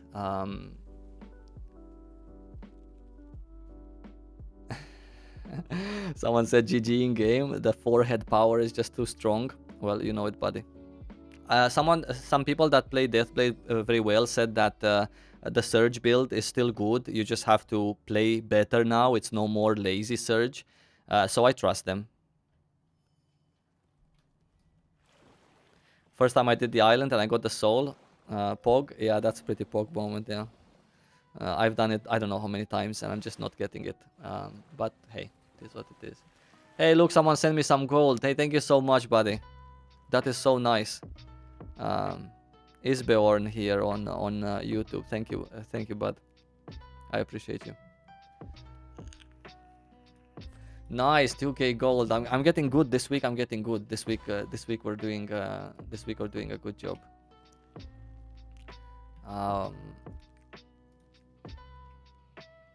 Yeah.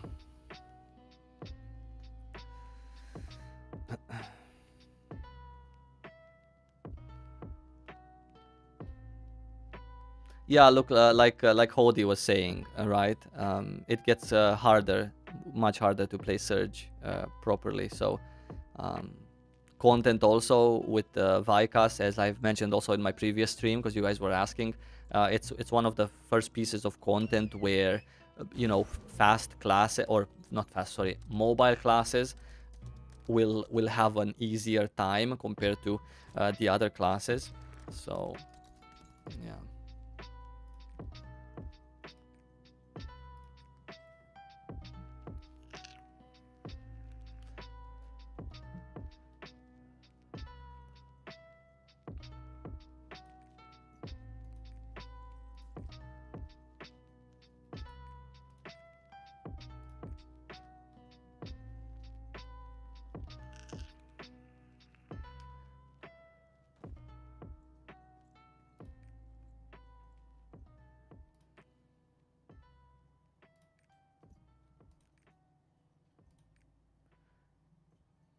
These guys are full. Apply here. Well, they're 1460s. I don't think they're gonna take me because I'm not 1460 yet.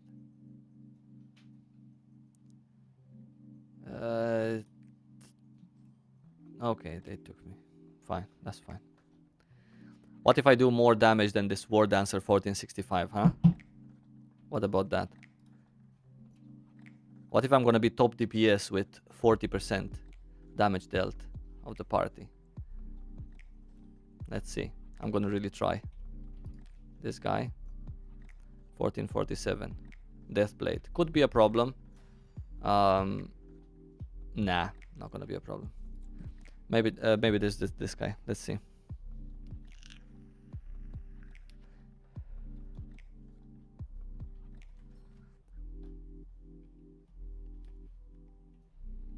Some rewards for making good content. Thank you so much. I appreciate you.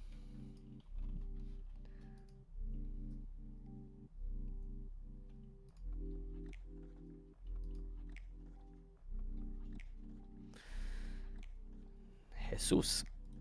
Takes so long to load up.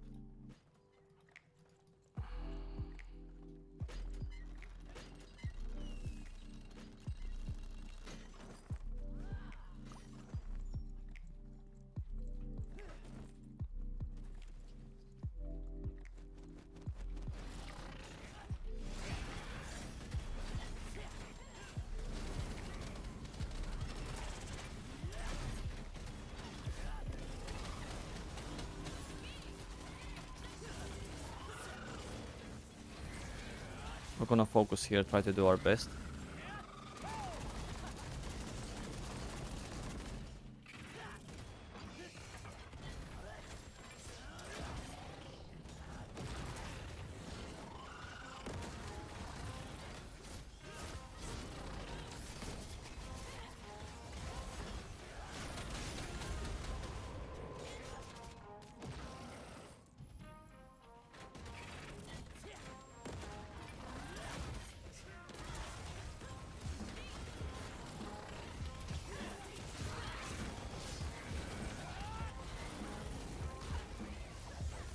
Luckily someone is helping us with these counters while we are in bombardment mode.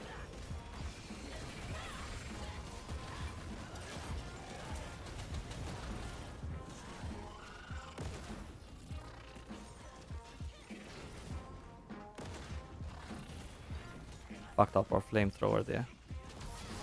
Maybe try an awakening here. I think that was good. Fuck. Fuck. I'm CC'd now and I'm...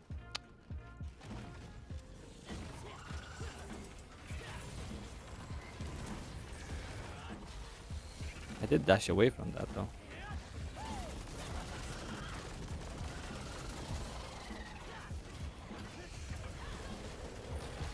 Nice, that was basically supernatural.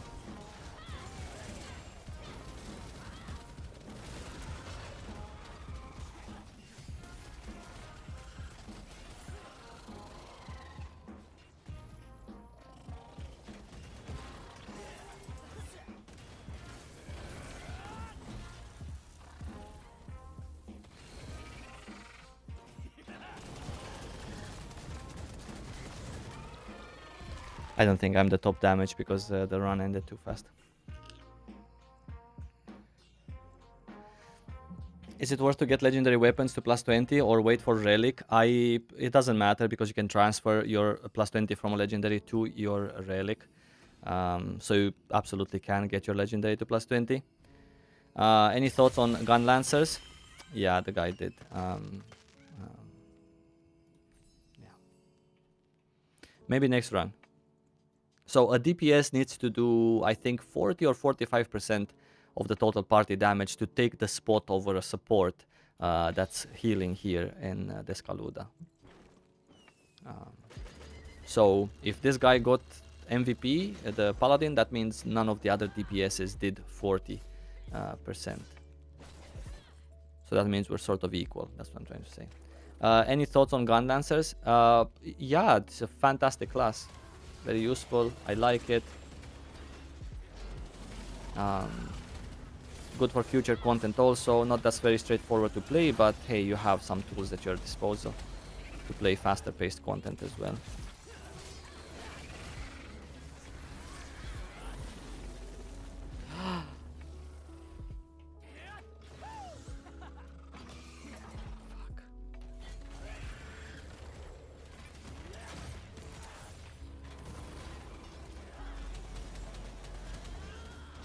No chance this run to do the most damage because I fucked up half of one bombardment.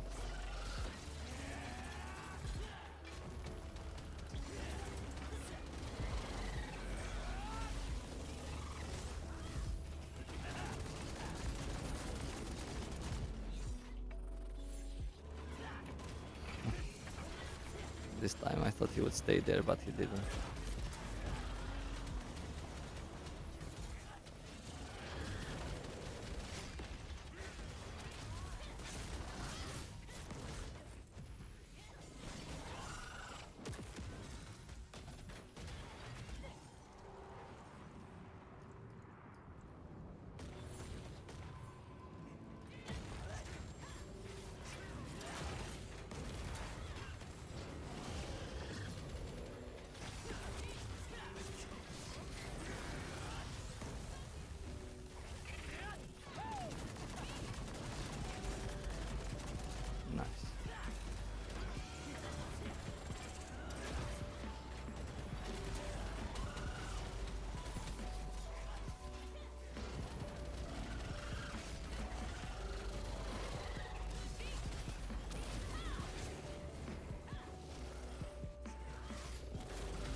Nice, counters are good. Counters are good for the 2 rounds. Is it better to do Chaos Dungeons with a group or on your own, or does it not matter in terms of rewards? I don't think it matters in terms of rewards, no. There are some myths going around that if you're with a party you get more of everything, but I don't think that's the case.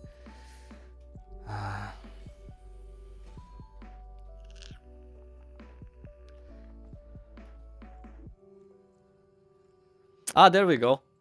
There we go. See? 41%. I told you if DPS does over 40, then the support doesn't matter.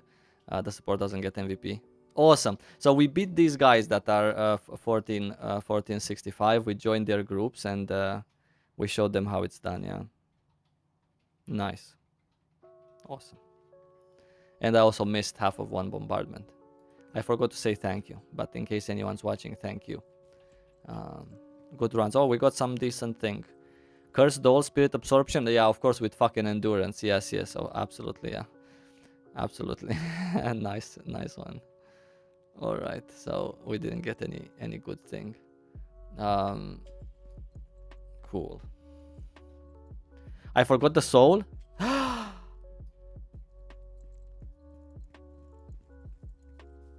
Holy shit.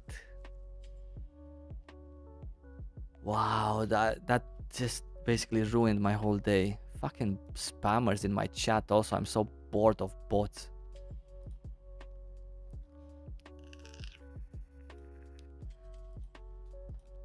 Fucking casinos, shit. Report this guy. Promotes terrorism. There we go. It happens to me always. God bless you if it happens to you always. MVP better than the soul? No, it's not. Wow. So bad. That was just literally so bad. Hey, this can be no, it has defense +3. This is garbage. This is just bad. I thought it could be like some sort of a mobbing build for my destroyer, but no way. No way, no fucking way. This one's done, that one's done. This one's not done. Yeah, this is the guy that we're going to hone this weekend.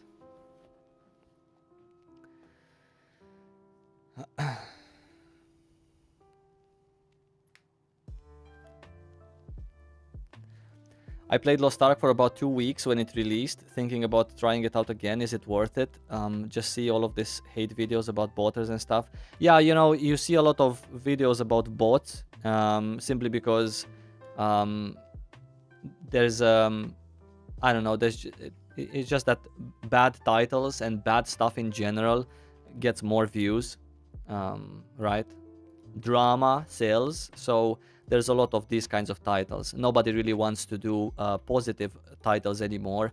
Me personally, I'm just really bored of doing these you know, uplifting, you know, everything's amazing kind of videos, simply because I've done it for 3 years, 3.5 years already. So everyone already knows my opinion. They know that I'm having fun. They know that I'm enjoying myself. Yeah. But there are bots and there are some problems right now. However, it's right now it's not as bad as the noise, let's say, around it is. Yeah. Some stuff get to be harder, but the stuff that gets to be harder to get simply because of RMT and botters, that the prices have increased, is not things that are not things that a new player let's say needs in Lost Ark. New players need ways to catch up. New players need you know, to be able to play with their friends or to be able to join proper guilds. That's what new players need. It's not about the legendary grudge or that perfect Master's Tenacity 5 or Grudge 5, Master's Tenacity 3 relic accessory. So for you as a new player, I'm trying to say that, of course, give it a try. You have absolutely nothing to lose. I'm at 1370. I feel like I'm way far behind, but everyone tells me to take it at my own pace. Everyone tells you to take it at your own pace because that's the only way you would last long in Lost Ark. Let's get my shiny forehead back in the play, right? But you don't necessarily have to take it slow. And yes, at 1370, you are behind. But again, that's not a problem that you are behind, unless you care about it, in which case it becomes a problem. Is it a problem that you're not doing Valtan right now and you're not getting relic things? No, that's not a problem, because maybe you're gonna do Valtan in a year from now. That's absolutely okay as well. It just matters how much you care about keeping up with I don't know, all of the end stuff that's happening, and being involved into everything that comes brand new. But yeah, I'm pretty sure that even as a new player, you can potentially be higher than 1370, even right now. I don't think that's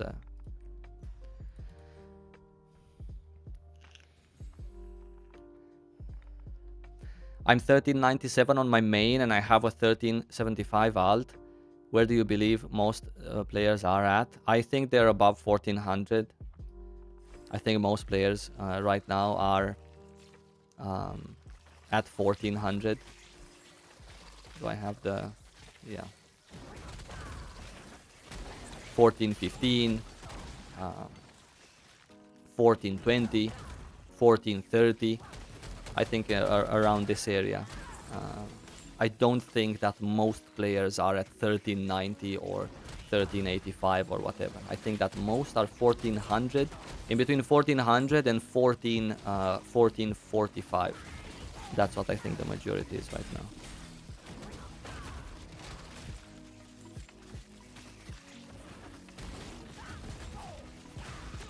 And you know, listen, I'm not saying that you should take it easy or take it fast just because Lost Ark is a bad game that forces you to take it fast. Compared to other Korean MMOs, Lost Ark is not that grindy, believe it or not. I've played Aeon when Aeon was released in 2009. Granted, maybe it was a 2009 mentality, but Aeon back then was a longer term process than Lost Ark is now. And I'm not even talking about real money. I'm not talking about RMTers. I'm not talking about people that are 15, 30 right now. I'm talking about normal players. I don't know, park casual players, like one of my friends. He is 14, 22, and he has paid zero money, and he is playing zero alts. Simple as that. So these are the kind of players I'm talking about. Players who, you know, play a couple of hours, play every day. They don't fuck around. They don't screw up. You know, they don't make mistakes. Like, hey, I want to change my class like 6 times in a row. You know, then of course you're gonna feel like this is a bad game. But there were other games that were way grindier. Oh shit, this is not the boss. I confused him with the boss and I used my awakening. Fuck. Yeah.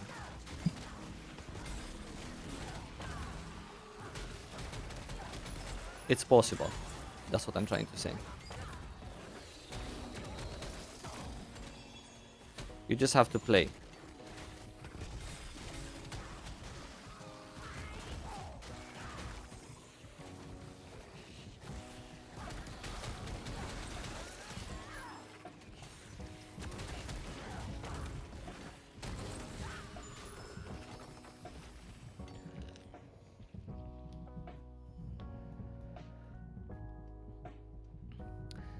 Thank you very much, May Dubnem. I appreciate you following me for a long time.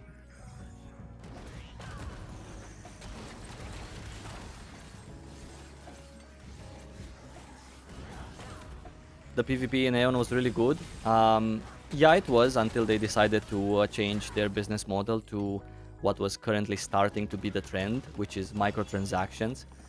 Something that is now very common and pretty normal, I would say. It wasn't back then in 2011 when they started to swap, NCSoft I mean. But yeah, Aeon was a very grindy game. It took you literally months to get to level 50.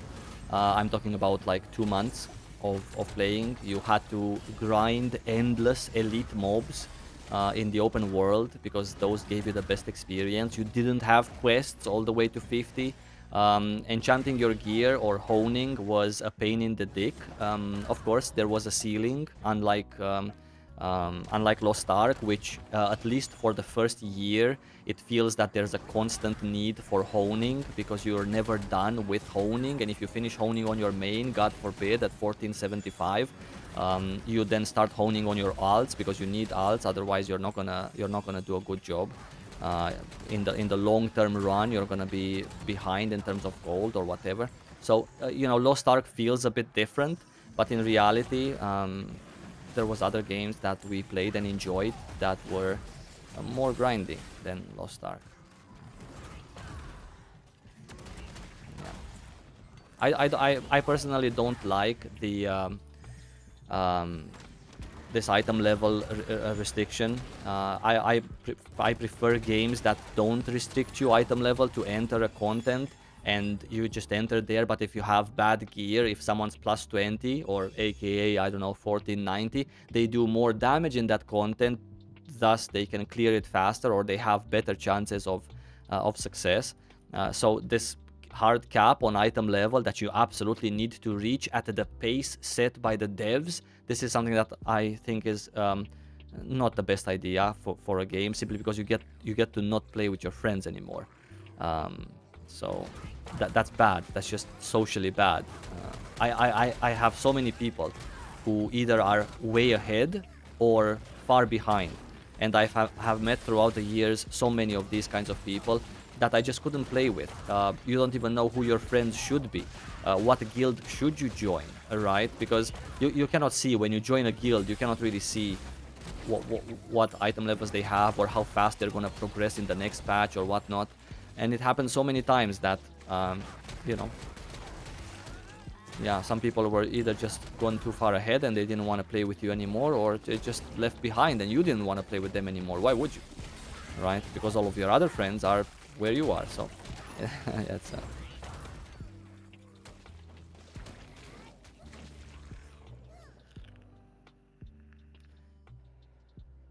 I've been watching you since Makarna days. Holy shit.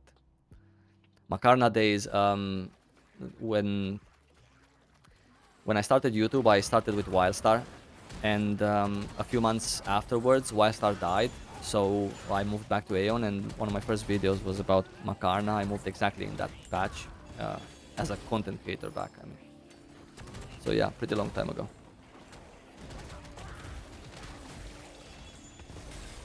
Hey, look, the Dvalin is here also.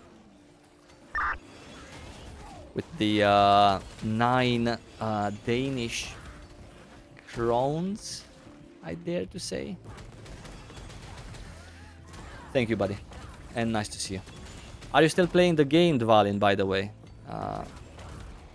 I don't know. I haven't kept track with content creators for Lost Ark because I literally haven't watched a single video about Lost Ark in the past 2 months. So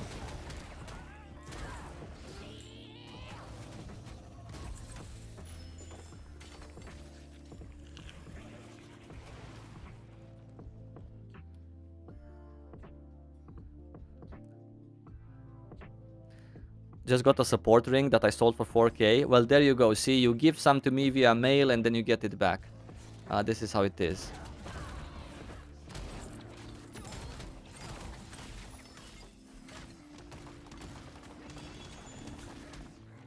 I've sadly stopped playing Lost Ark, but glad to see you still enjoy it. Yeah, for me it's... I already knew that for me it would be a fantastic experience because I had played it before, and with all of the problems that they had before our release, me being, let's say, able to cope with them or to get past them at a breeze, I already knew that whatever they throw at me with our Western release, I'm still gonna enjoy my time in the game. I don't enjoy bots, I don't enjoy RMT, but I do enjoy my time in the game. What was my first MMO? My first ever MMO was Runes of Magic, and this was in 2008. I started Runes of Magic in 2008. At that time, I wasn't young. I was in my 20s. So, I actually in my mid-20s at that time. And I started playing computer games. Well, by the way, so before Runes of Magic, I used to occasionally play once a week on a Saturday or a Sunday when it was a weekend. I used to play some Counter-Strike with my friends, right? That was all I did on the PC before discovering MMOs. So then in my mid-20s, I did discover MMOs because of a health issue that took me away from work. Before that, I used to work like 16 hours, right? I didn't know what a PC is. I didn't care about a computer. But because of this health issue, I started to play, and I thought that the idea of an MMO, something that you need to work for, something that you need to grind for, is very interesting to me. So I played Runes of Magic, a Gameforge game, sadly, and I met some very lovely people there. Hey, look, another kind person with a donation. Thank you so much, man. Very nice. Very, very nice.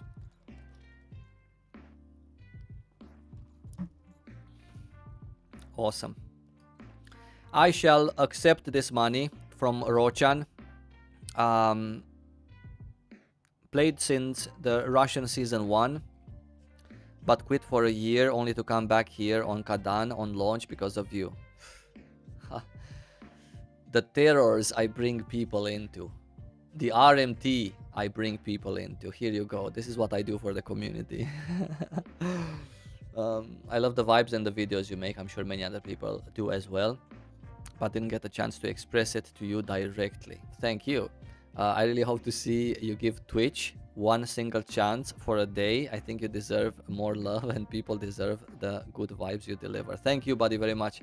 I will keep this email forever in my inbox until I delete it by mistake. Giving Twitch a try. Yeah, that's also something that that I would like to do. Oh God, I don't care about purple or blue. Right, so this character, let's just take a look at our stronghold soil. We can redeem some stuff. This character is gonna be 1370. Either I apologize tomorrow or on Sunday. Can I inspect your character and give me your opinion whether or not you think I'm an RMT? I'm really curious. I'm on EU Central. Yeah, sure. I can inspect your character. Let's do it. Insomnia. Invite me. I'm Cypher3. Actually, you know what? Don't invite me. I'm gonna create a group. Look, we're gonna do a Guardian raid, level 1. Or no, we're gonna go for Lumerus, right? Let's do it. Join here, and I'm gonna inspect your character, okay? In the meantime,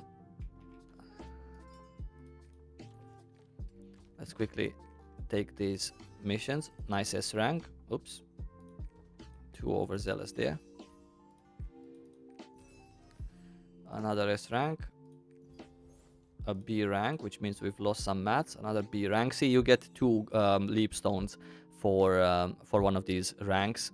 If you would get S rank, you would get 3, which is the same amount of that you get from doing them yourself, right? And very often you get S rank here as well. It's just based on RNG, but there's better RNG for the special missions than there are for these. We're gonna send these again. We don't have enough energy. Yeah, we're not gonna send them yet. We're gonna send them a little bit later. Where are you? What's your name? What's your name here out of these people? Where are you? Saint Owen was talking about me the other night and was saying that he really wants you to go to Twitch again. Because someone told me earlier today that Stoops also talked about me a couple of days ago and said that I should go to Twitch. I haven't kept in contact with any of the content creators for Lost Ark, unfortunately. I just wanted to disconnect myself from everything and everyone, so I do not know what they're doing. I'm pretty sure Saint Owen still gives the amazing, lovely, informed, calm advice that he does. I bet you would explode. When I'm gonna commit to full-time streaming, I promise I'm gonna give Twitch a try also. Until then, I don't like to make promises that I cannot keep. That's why I don't have a schedule up on my YouTube channel when I stream. This week, I've been live already 3 times, probably another 1 time at least in the weekend. But this is without a schedule, without promises, without... Dvalin is saying there are leaks, rumors about Twitch removing the restrictions for multi-streaming. If that's correct, then you can stream to both platforms. Yeah, I'm also streaming here on YouTube simply because I know that here there's at least 100 people who would watch me and I can actually talk to someone and feel like I've been useful in my streams. I really don't want to stream for no questions. I don't care if there's 2 people watching me. If they talk to me and ask me things and I can help, then I'm happy. But if it would be just one of those Twitch streamers that has just started with nobody watching, I would feel like I would rather create a video instead. I would just not feel useful for the community. Anyway, so what's your name here, Insomnia? Sorry, I might have missed.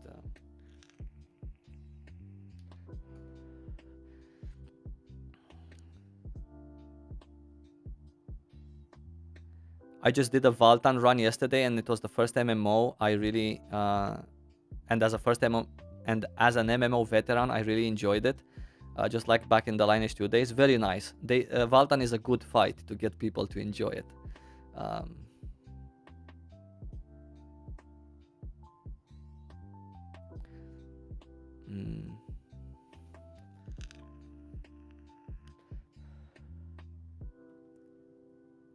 Amplifier. Okay, let's view details. All right, so let's take a look here, guys. Okay, at our friend here. So roster level 160. This tells me that he played a lot of alts. He did a lot of story. At 160, I'm guessing that he is currently having about 5 other characters besides this at 1340 or above. This is my guess. I would say 5, maybe 4 also, doable with 4 as well to get 160. If he did any map completion, which unfortunately I cannot see, he has pretty decent secondary stats. So yeah, he did do a lot of questing. He did do a lot of story. He did do his Una rapport, Una reputation track, etc. I cannot see his map completion, right? Map completion gives a lot. So if you have done a lot of map completion, you can get a lot of roster level by playing 2 or 3 other actual characters. However, his actual level 5992 tells me that he played the shit out of this game on this particular character. I am almost level 59 on my character. It's 59 plus 9.90, and I know that I have also played. He must have done every single Guardian raid, every single day, every single boss rush. Maybe he also got lucky with the tickets from his guild. He joined a good guild from the beginning, got the nice boss rush tickets, which gives you a lot of XP, which is very nice. Now, in terms of his gear,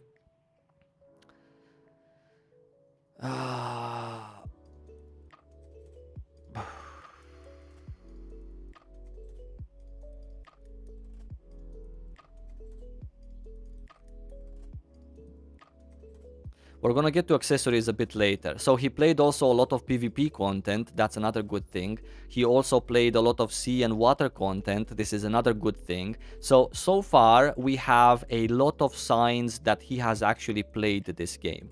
What a noob, he's not level 60. Yeah, I was thinking the same thing.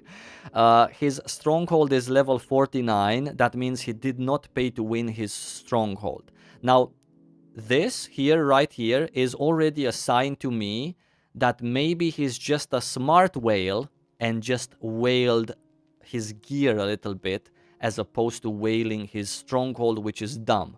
Very many whales, they just whale, you know, what's the most important, which is their gear. They don't care about the stronghold. However, he has visited his stronghold, so another sign that tells me he has played this game a lot. I'm not even bothered that this guy is 1492, right? Because I can already tell that he has played the game. He has played the game. He has low stronghold level, but at least it looks like it has been done naturally, not with real money or whatnot. And it's not level 10, which is indicative of a mega whale, right? One of those, you know, whales that doesn't have much up here. Because they don't really play the game, they just focus on gear and accessories. Now, what makes me confused in regards to this person right here is his gear. Why is this a 54 quality, right? I mean, you're 1492. That means you've honed a lot. Why would you settle with an Argos piece that costs 250 gold to reroll? Why would you settle with a 54 quality here, just because it's a piece of armor and you don't really care? Another thing that bothers me is that he still has 30 quality here. He doesn't have a 500, 700, 900 gold to keep rerolling quality. I don't know. His weapon is like the biggest thing that bothers me. He can get so much more additional damage if he manages to get this to better quality, and a whale would absolutely get this to a better quality, right? Because he plussed it to plus 22. Like, he could have just left it plus 21 and with the rest of the money invest it into getting better quality, so he can actually get to 25-30% additional damage, which would do a lot more than his one extra hone there. So for me, this is a confusing character. He has a 9 and a 6. Not that hard to get, but look, he has a 0 on the negative. He got lucky with his relic stone. This costs a lot of feons. I think he paid real money, but I don't think he. I think he's a constant low spender. Yeah, that's what I think. A constant low spender, in my opinion. He's not like one of those guys that comes to the game and just spends a gazillion money.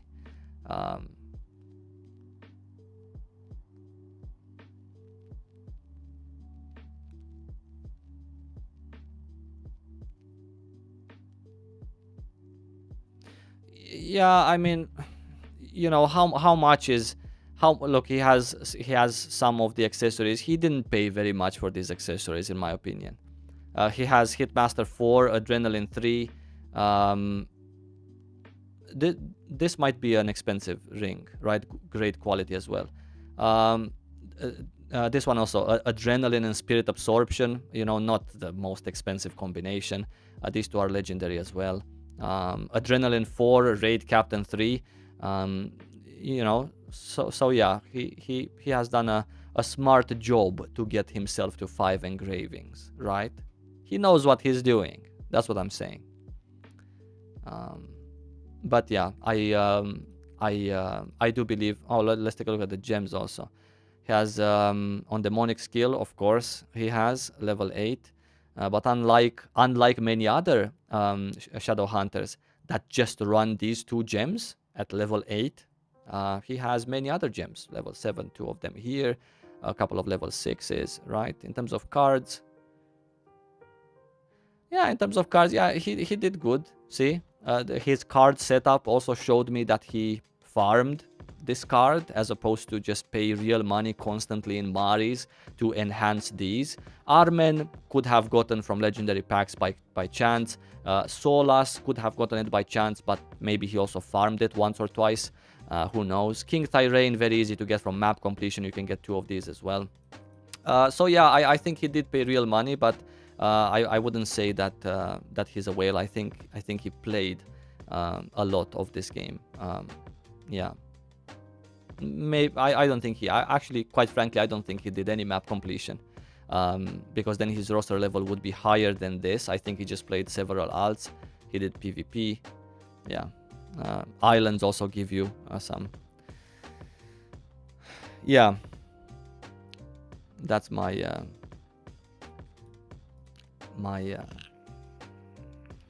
my conclusion here.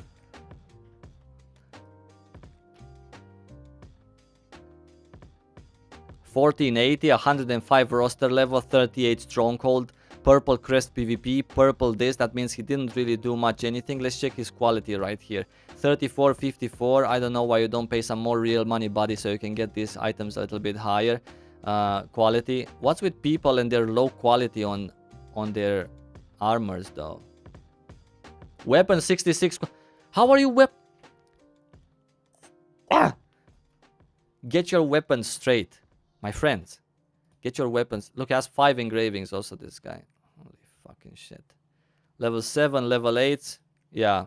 So this guy played less than the other guy and paid more money, in my opinion. What's the soulstone here? 7-7, nothing impressive. 5-3, Cursed Doll, Adrenaline, it's a nice engraving. Precise Dagger, Grudge, 5-3, Specialization. This is a pretty nice ring, but low quality. Precise Dagger, Cursed Doll, this must cost a fuck ton of money. 72 quality also. Yeah. Precise Dagger, Grudge with crit on it. Holy shit. Yeah, this is yeah. Some real money has been paid here. Yeah, see the difference? Do you see what I mean? Yeah, this is the difference. When Seria is 2 out of 5, you know, and you see a little plus here, this might allude to the possibility of you know, but he hasn't finished this set, so he hasn't even finished this set. So I don't think he paid to win his cards, right? And again, roster level means nothing besides you having leveled up your alts or having done a lot of achievements and map completion. So you know, doesn't mean that if you did story on your alts, they're actually useful.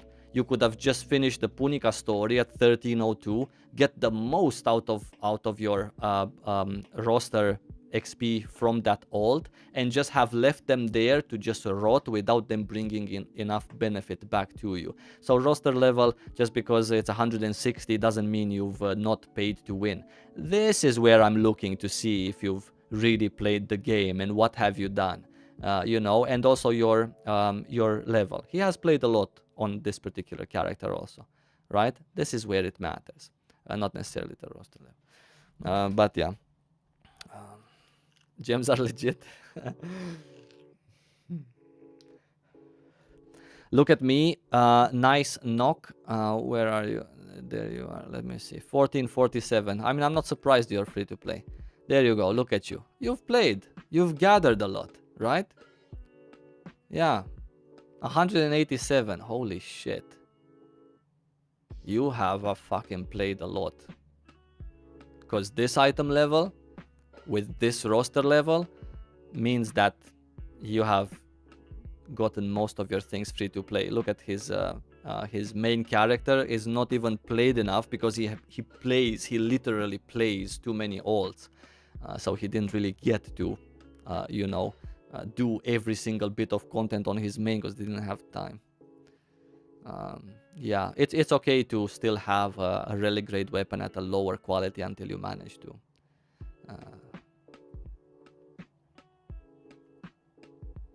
Yeah.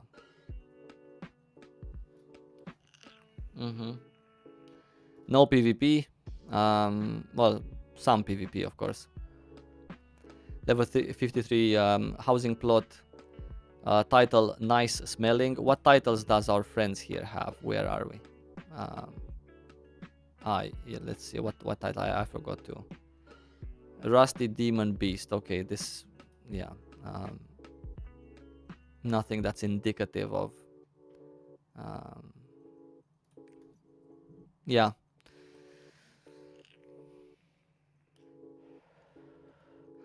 A little bit of adrenaline here as a side, right? Yeah, definitely possible to get these gems free to play. Level 7 gems if you've played from the beginning, not a problem. No card set. You've played a lot, but you haven't. You've used your stronghold Vern pass. Yeah, the stats are also not perfect. This is how a free-to-play account looks like, guys. This is how no real money looks like. Okay, to me it looks nice, but again, if I'm a guy that doesn't know much or that just doesn't care, would I invite this person into my whatever Valtan hard mode group, looking at his card sets and looking at this endurance? If I would be an asshole, I would probably not invite them. Or if I would, you don't even have to be an asshole. I mean, an asshole in a funny way, right? Maybe if I just want to, have the best people, the best chance of getting my people. His roster level 187. That's nice. But, he has done some gathering. But in terms of content, not everyone appreciates things the way some of us appreciate things, yeah? Just saying.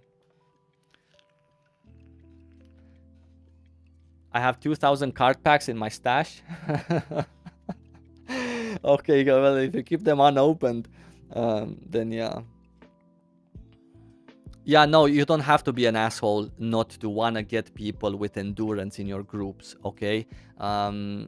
You can just be a person who wants the fastest runs possible or the highest chance of, I don't know, success, the most DPS or whatnot. There are many reasons why you would filter through these kinds of things.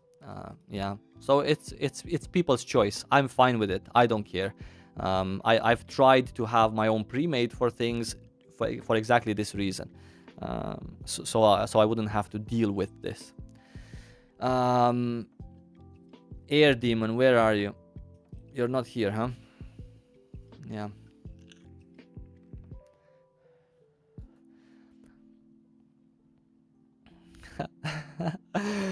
You guys are funny. Zikan. Okay, let's check. Where is it? I don't have you here, buddy. Ah, wait. Do I need to refresh? No, I don't need to refresh. Yeah, you're just not here. 1,700 hours on Steam for Insomnia, the guy that we talked about, yeah. I felt that you did deposit a little bit of real money, Insomnia. I mean, I know I did. I think about 300-400 during this time. I paid them in March, granted. So since then, I didn't really do it on a constant basis. But I was very excited then. Of course, I paid. I kept it. I purchased some interesting things. But yeah, so even I did. Scroll down. Okay, scroll down. Scroll. Sorry. My bad. My bad, guys. My bad. My bad. I forgot. Where are we? Wait. Scroll. Yeah. Sorry. I didn't catch up with chat. Where Zikan? Okay, this is Zikan. Let's search for Zikan. Air Demon. Air Demon also wanted. I don't see Zikan. 1465.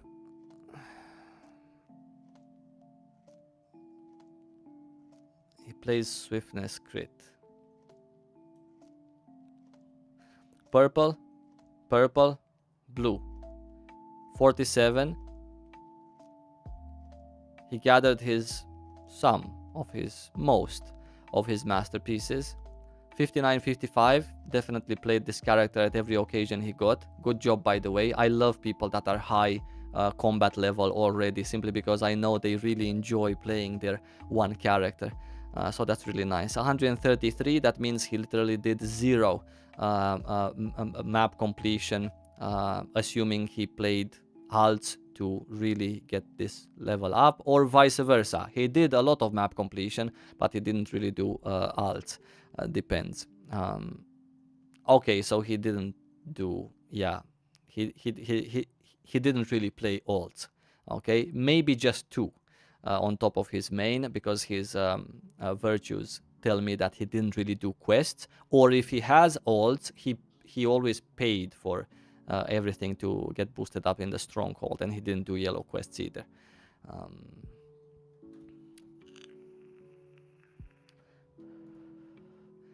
Engravings with a minus.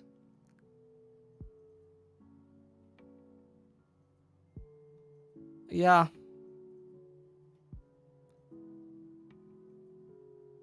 Yeah. Okay. All right. Looks decent. Yeah, looks decent. I wouldn't say it looks whaley. I wouldn't say that. I would just say that I'm a little bit confused. 37 quality weapon at plus 20.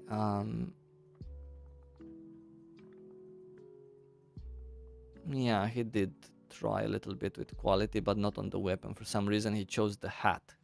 Or maybe he just got lucky and got 80, but I highly doubt it. I would have spent that money on my weapon. Right. This is for HP mostly. Is this viewer reviews? Yeah, I don't know how I ended up doing this. I really, I don't, I have never done this before. But yeah, who else was, someone else was asking me here. I have 9 alts and not even 130 roster level. I'm not sure. In that case, you've just boosted these alts. You haven't actually, went with them manually through the story. That's how you get the most roster level. You do the 2 towers and you do the story, and then you get roster level, a buttload of it. Yeah.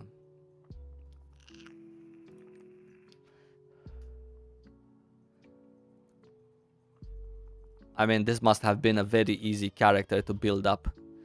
1477 with drops of ether and awakening, right? A bit of endurance. At least he has some specialization here. Decent quality, 4 pieces. He's been spamming that Valtan hard mode. Swamp of Yearning. Of course he gets fucking groups. Look at this guy. Already 4 pieces of the Yearning set. Support player, right? Pretty nice. Where are we with Blessed Aura? We're at the max. Defense reduction. Who cares, right? He's a paladin. It's all good. Gems, level 6s, level 7s. Card set, nothing to speak of. Well, I mean, the max HP. What else would you get on a support paladin, right? Or he's in a support build. Why would you get the crit? This is actually a better set than the crit set, right? Yeah. Yeah. To his shame, he should have the Lost Wind Cliff set at 18 piece awakening at that, so he can increase the light damage of other people in the party. Yeah. 144 roster level. Yeah, this is a normal player, right?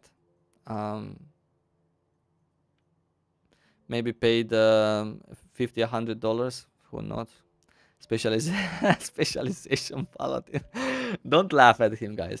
We're not laughing at people. We're just reviewing, right? And looking at what people have achieved. I like doing this. I think this is interesting content, at least for me. I really enjoy looking at what you guys have achieved. Yeah, that's what I'm saying. Yeah, that's what I'm saying. Yeah, it wasn't a very hard build to pull out this one, right?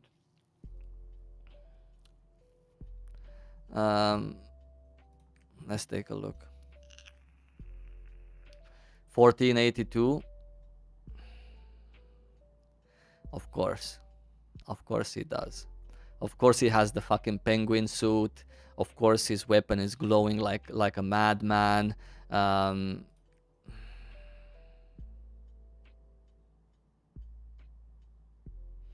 All right, so this I believe another build that was not really hard to pull off. I mean, what are you doing? What is exactly this build? What are you doing? You're like running away from every mechanic. You're running backwards, and you're still making out of all the telegraphs and Valtan swiftness and also spirit absorption. There you go. Level 7 gems. Yeah, this is a nice set. Nice set for mayhem. Yeah, dude, you're gonna be Gucci. This is a Vicas build. You know what I'm saying? This is like the new Vicas meta where you play swiftness secondary, and not just a distant secondary on the necklace. He plays swiftness on necklace and on another piece. God knows where he has it. And then we also do a spirit absorption, and then in Vicas he's gonna always be the last man standing, and everyone there is gonna be like, whoa, dude, what the fuck? How are you so good? You know what I'm saying? Because he has that much movement speed. Where is Master's tenacity? Yeah, that's what he said in the chat, that we can make fun of his engravings. Listen, this is the Vicas build, okay? Specialization Paladin, amazing build for pro players who don't get hit. Yeah, luckily we don't have very many here in the West, which makes that build very cheap to get right now. Yeah. All right, you cannot apply. Yeah, but we're gonna. This was interesting. I mean, thank you for wanting me to look at your stuff.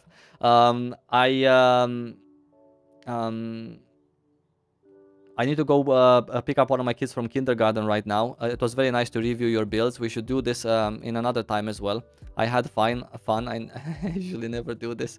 But thank you very much, by the way. I appreciate you for tuning in today. I hope you stay safe. I'm going to see you very soon this weekend. I really want to stream one more time. Not sure if it's going to be Saturday or Sunday. We're going to do a full honing stream because this character needs to hone. The other characters on my account also need to hone. We have plenty of materials to hone, and if we don't have some, we're gonna purchase them, and it's all gonna be fine. We need to get this one to 1370 and my other destroyer to tier 2 finally, and then maybe my main destroyer also, we can get him to maybe to 1400. Maybe we can push that character to 1400, right? We'll see. Thank you guys, I love you.